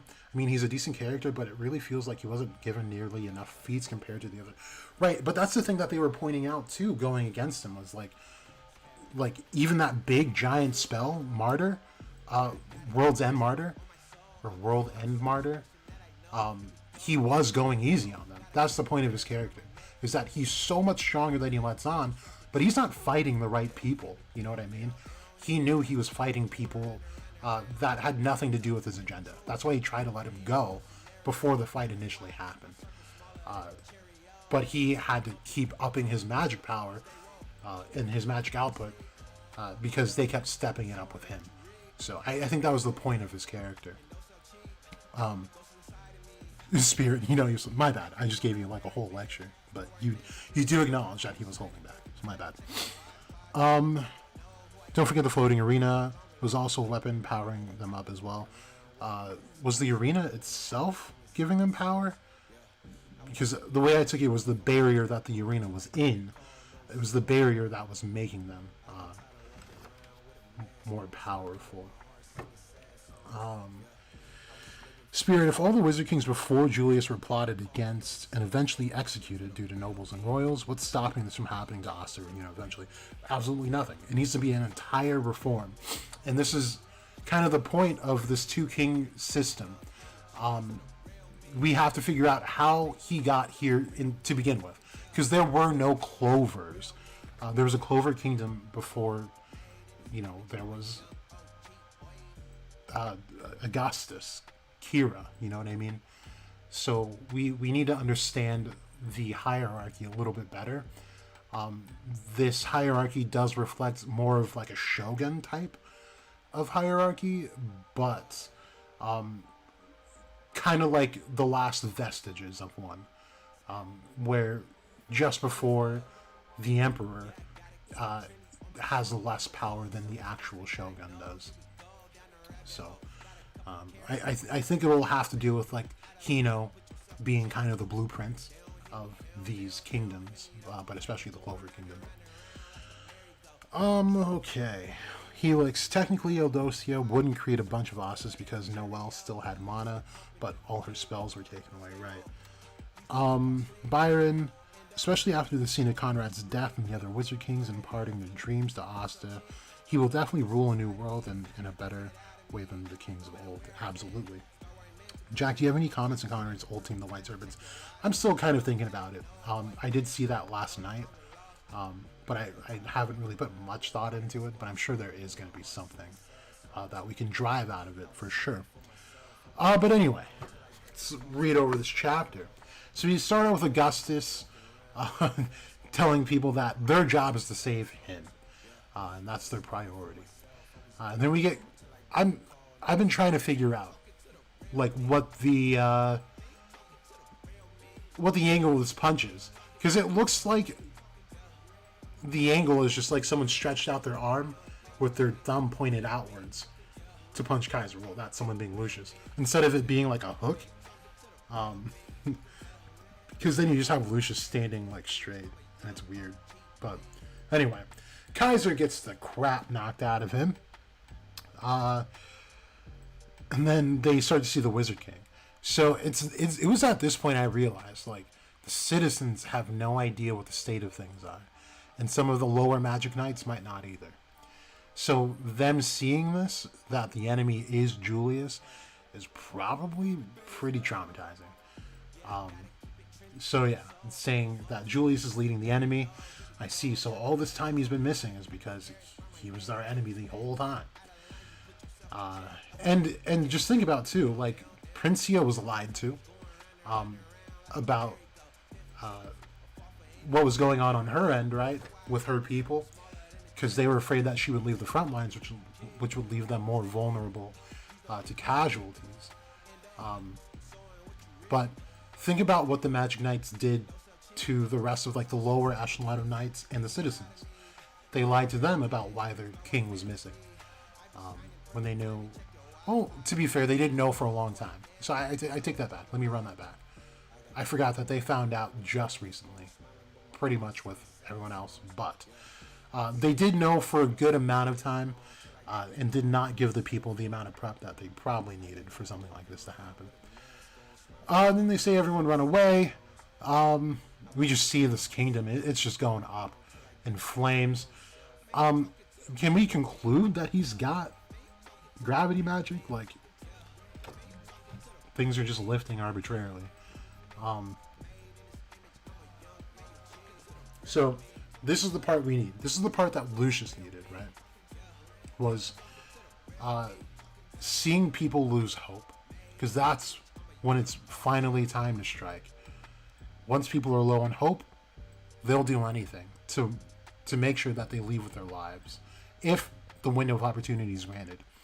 So, and my suggestion to Lucius would be, get the morale down again, because we know that it lifts back up towards the end, and then offer them the way out of recreating their life, or their bodies, and giving them a new life in a new world. So yeah. Then we get the transmission of Marx, telling the citizens to listen to him, and we get the flashback where Julius is like, information itself is the most powerful weapon. There may come a time when your magic can help us more than anything else. This was a really big lead up to a big nothing burger, because there's nothing.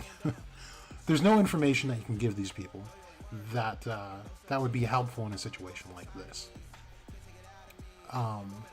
Not that I'm aware of, at least. But what he does go on to say is that the Wizard King's body has been possessed by the enemy. As everyone knows, his power is absolute. He's the most powerful enemy. And yet, even knowing this, there are those risking their lives and fighting for the sake of our country. So it's not really the information that's boosting their morale or helping them out. It is letting them know that is the guy that's going to help fix the problem. So he says not only that, but one of them has already defeated the Wizard King once. I'm sure many of you already know who he is. I'm of the royal family, Mimosa Vermilion. I belong to the same brigade as him, the Golden Dawn. He's achieved countless military victories and possesses a four-leaf clover grimoire. His name is Una. And the movie, too, she's been all over this transmission, dude. In the movie, right here, she's going to be like a spokeswoman for the Clover Kingdom, which might be a cool role for her, actually. He's been with us since the beginning. All this time, he's been fighting and growing stronger to become the Wizard King.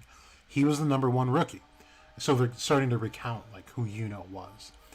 With all the other captains, he's leading the Magic Knights as we speak. Still fighting, still protecting. I'm sorry. The hype around Fragile is so unwarranted. What does she exactly do that puts her right next to Rill in a situation like this? I really don't get it. But anyway. Many wounded Magic Knights have come to me for aid, but so far not a single citizen has been seriously injured. Meaning the Magic Knights are doing their job, which is a good thing to point out. But these guys are faking it though, because we know Mimosa's power is like, it's almost absolute. She's brought people back from the dead, and like instantaneously. These guys are faking. I don't care what anyone says. They're faking. They just don't want to fight anymore. Thanks to Yuno's magic, All citizens should be able to use more magic power than usual. Please use that power to run and live. In order to be saved, you also have to be willing to save others. The power to protect, the power to live is stronger than anything else. Sorry, I forgot there was a comma there. The power to protect, the power to live is stronger than anything else. And in her head, she's like, isn't that right, Asta? What a down bad shot of Asta, by the way. Like, you gotta make him look good in your head. But I guess that's just me. So please don't give up. So she's talking to not only the citizens, but also herself. That she can't give up what she's doing or giving up on Asta. So she's boosting literally everyone's morale, from herself to the children of the Clover Kingdom. Then we got Seke. This was so cool. Seke moments aren't ever going to be old. Not once.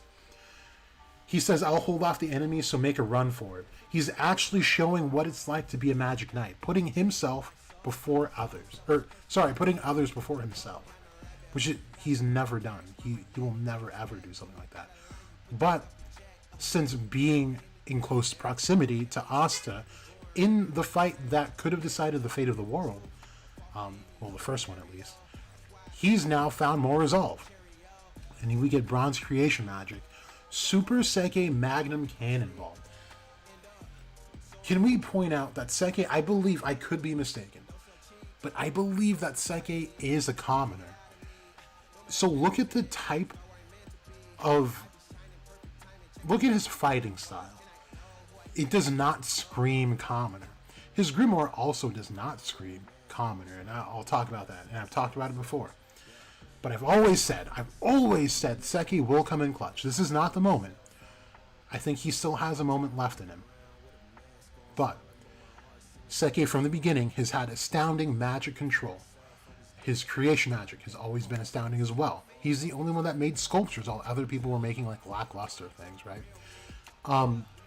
His fighting style, his impenetrable defense, and coupled with a pretty decent offense, is something that any fighter would be looking for. The only reason why we saw it crumble was because he went up against something that negs magic itself. So he's never had to really try after that, right?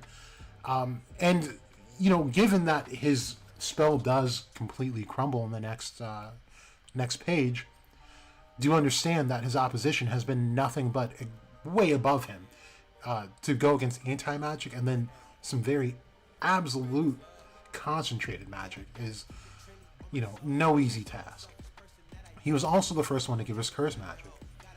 He is wildly versatile. Very powerful. If he's shooting concentrated bullets of mana, cannons of mana, while keeping up a very thick barrier to prevent attacks,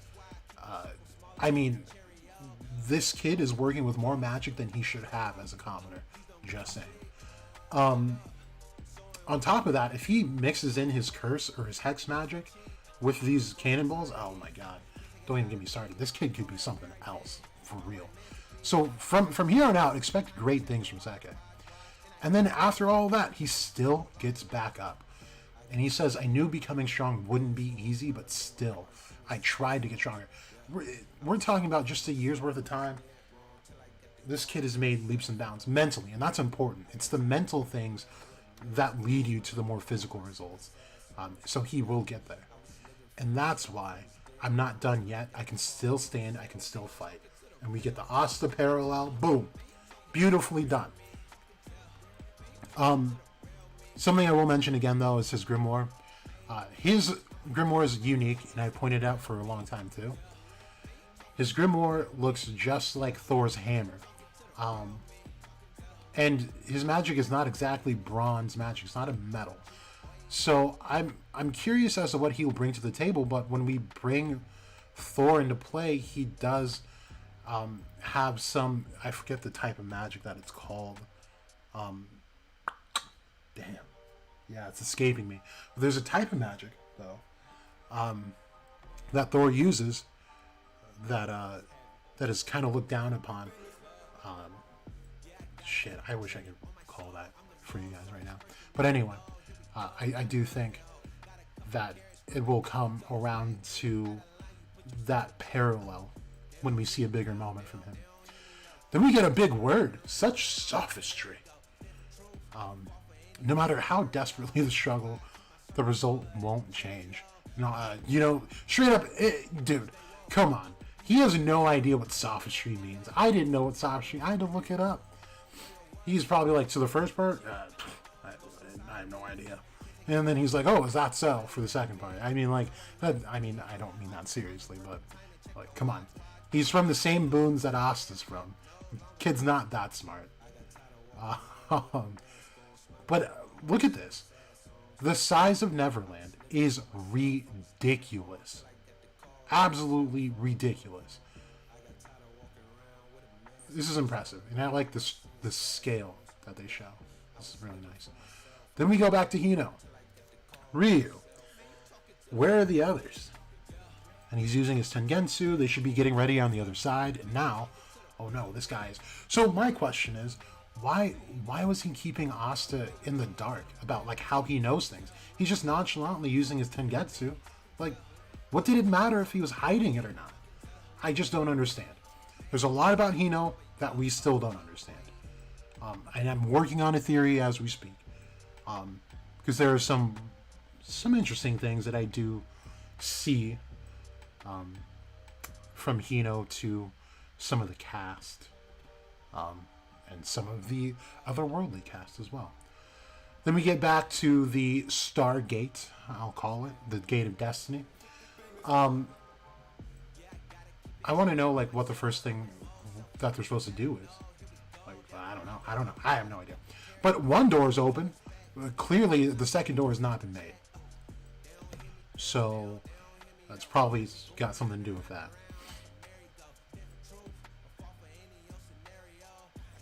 Hold up. Wait, what? I'm sorry. I'm just now realizing what this says. So, Magna and Luck understand that it's Damnatio that they encountered there. But how? Because he's identifying it by their magic. This could be a mistranslation, too. But what did Damnatio do? And this is a question I wanted to ask you guys. Who's in this scale already? That's the part I'm not quite getting yet.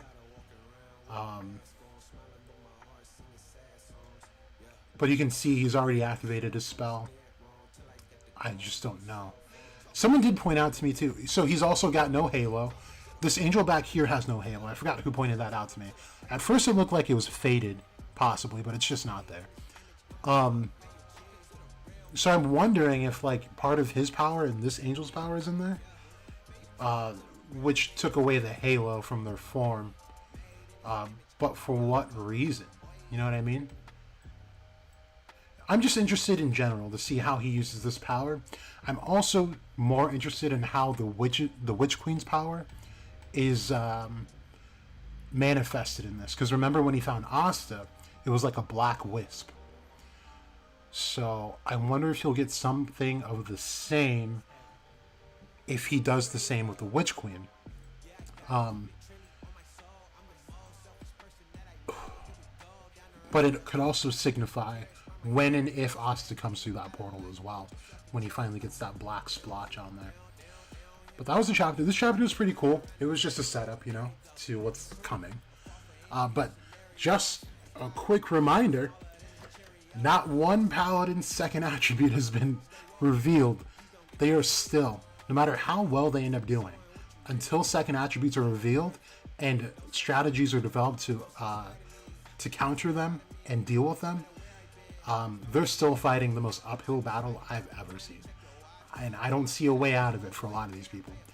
With the crew here, I also have to assume that the people involved in this directly, that are inside of the array, the witches included, can't move from their spots or stop giving their magic to the circle, to the spell. That's what I think. And I think they're going to have to work around this while a heated battle is happening. And the Black Bulls that are not actively participating, like Magna and Luck, Gauche probably, will probably have to try and fend off all the angels as well as Lucius. And that's not enough manpower, if you ask me. I think this is why we're going to get Mars and Ladros and the king that Mars should be controlling, even though the last time we saw the king was in Mars' possession. So that's kind of big. But it could reflect the fact that Mars just straight up did not go straight back to the Diamond Kingdom with Ladros. So he could easily still have the king after all of that is said and done. So it would be a good reveal to see the king have the witch's blood be used on the king of the diamond, brought back with Mars and Ladros to help out the witch's forest instead of destroying it. Would be actually very, very cool. And it would also show the Witch Queen that, like, good deeds don't go unrecognized. It's good karma on her part. She helped them. They came back and were able to help her. So that's kind of the narrative that I'm trying to paint in my head as far as what's going to happen there. But yeah, let me see what you guys are saying here. Guys, we got Pantera Punch covered. Spirit, do you think Lucius will recreate the Wizard Kings, maybe even ones we haven't seen before? I would hope so. Like I said, there's not enough manpower here to stop a Damnatio. But also Damnatio himself is just not a fighter. And he recruited someone like Lily, who's not a fighter. I mean, he needs actual manpower. So if he's serious about this, he's going to have an OP cast of Paladins. But then again, he's also able to code himself. What's stopping him from just doing that? Why does he need Paladins? There's a lot of questions here that make me wonder what Lucius is really doing.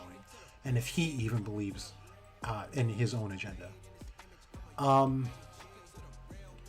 Mimosa was gassing Yuno up a lot. It would almost make me think she's... I kind of got that vibe too. I didn't want to put it out because I know how crazy the fandom gets about like ships, and I'm not a part of that culture, so... But I did get that vibe too, for sure. Spirit Second development is the funniest thing. We need Leo back. I don't think it's funny. I think it's cool. Do we need Leo back? I don't know. I don't know where that kid is, man. That kid is just straight up missing. What if it's like something integral to the story, though? It'd be insane. I'd really like to know. Southwind, Donatio, being there is sus. Maybe it's easy. Like, Lucius can see everything happening. By outing Asta, he probably already knew. It doesn't take a scientist to go like, okay, I understand how much your friends love you. By yeeting you from the Clover Kingdom with spatial magic, the Black Bulls will more than likely go off and try to find you. While that happens, I'll be attacking the kingdom. Because, let's be real, if the Black Bulls were right there right now, I just made this post too. If they were there right now, and Asta was never yeeted, or let's say Asta was still yeeted, the Black Bulls were on the front lines right now. You know how much of an issue Lucius would be having right now? Just Charmy and Gauche alone make this an impossible battle for Lucius to win against Yuno. Charmy to keep Yuno well fed, well mounted up, while Gauche multiplies Yuno. And we've seen Gauche post time skip in this fight against Dante along with Asta. Multiplies Asta 12 times.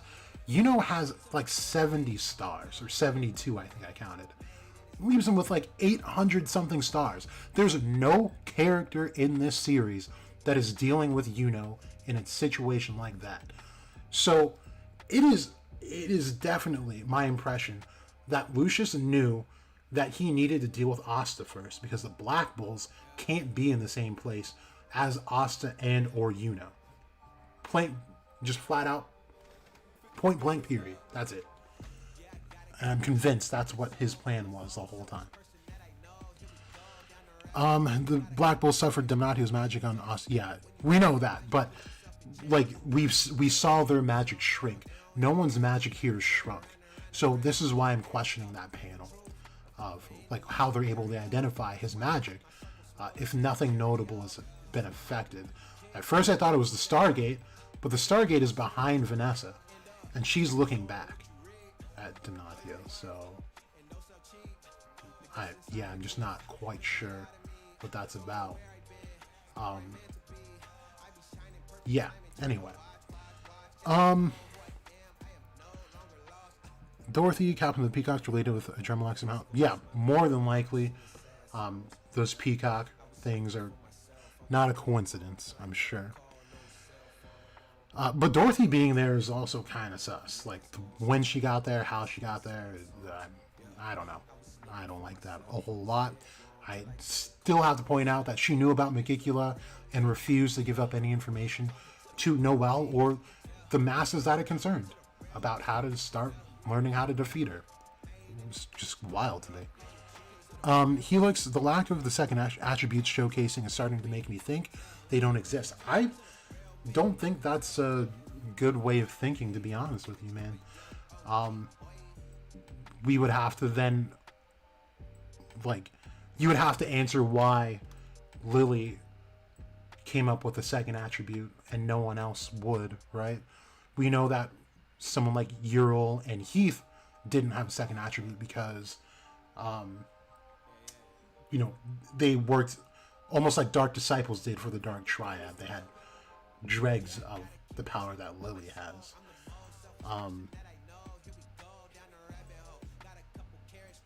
The whole holy thing, I don't know, Helix. I can see what you're saying, right? But then, like, why not go for someone like Teresa, if that's the case? Why not have a whole cast of nuns? I think they're very much not using their second attribute because they don't need to. So, and when we saw Lily's spatial magic, she absolutely needed to use it. So, I don't think it's a safe thought. It's not linear thinking to think that no one else has the second attribute except for Lily in that one case.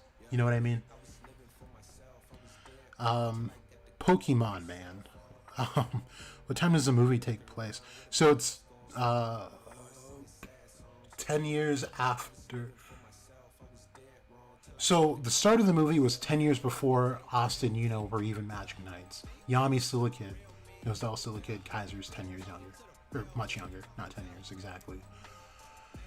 It seems like maybe sometime after the Star Festival. I could be mistaken. But at some point after the Star Festival, seems like when this movie takes place. But I could be wrong. I don't know the exact time. Do you think that if the anime comes back, we'll get the same animation treatment as the movie? I mean, not the exact same, but yes, the anime was starting to pick up towards the end for sure. As far as production quality goes, when it comes back, it will 100% be something that people will can't wait for it to come out week to week for sure. Spirit, you hope Sakura does something this arc? I hope so too. She's kind of underutilized, and they don't use her for enough information as they should. So I do hope something happens too. Someone pointed this out, and I forgot who it was, but it was a very good point. Oh, it's not in this chapter though. Sakura decided to go into her bird form in front of the Witch Queen instead of her human form. And, this could just be a matter of preference, but it's kind of weird. Because remember that before the Witch Queen gave the stone to Nero, bird form, she was like, this bird. Kind of gave her the same treatment that Drought gave Asta's Grimoire, where the last we ever saw of him, and the same thing with the Witch Queen here, was him saying, it's that Grimoire. Could it be? And that's the last thing he ever said, the last time we ever saw him.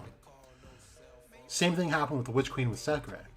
So, I don't know if it's like maybe they've crossed paths before. We know that the Witch Queen is very old.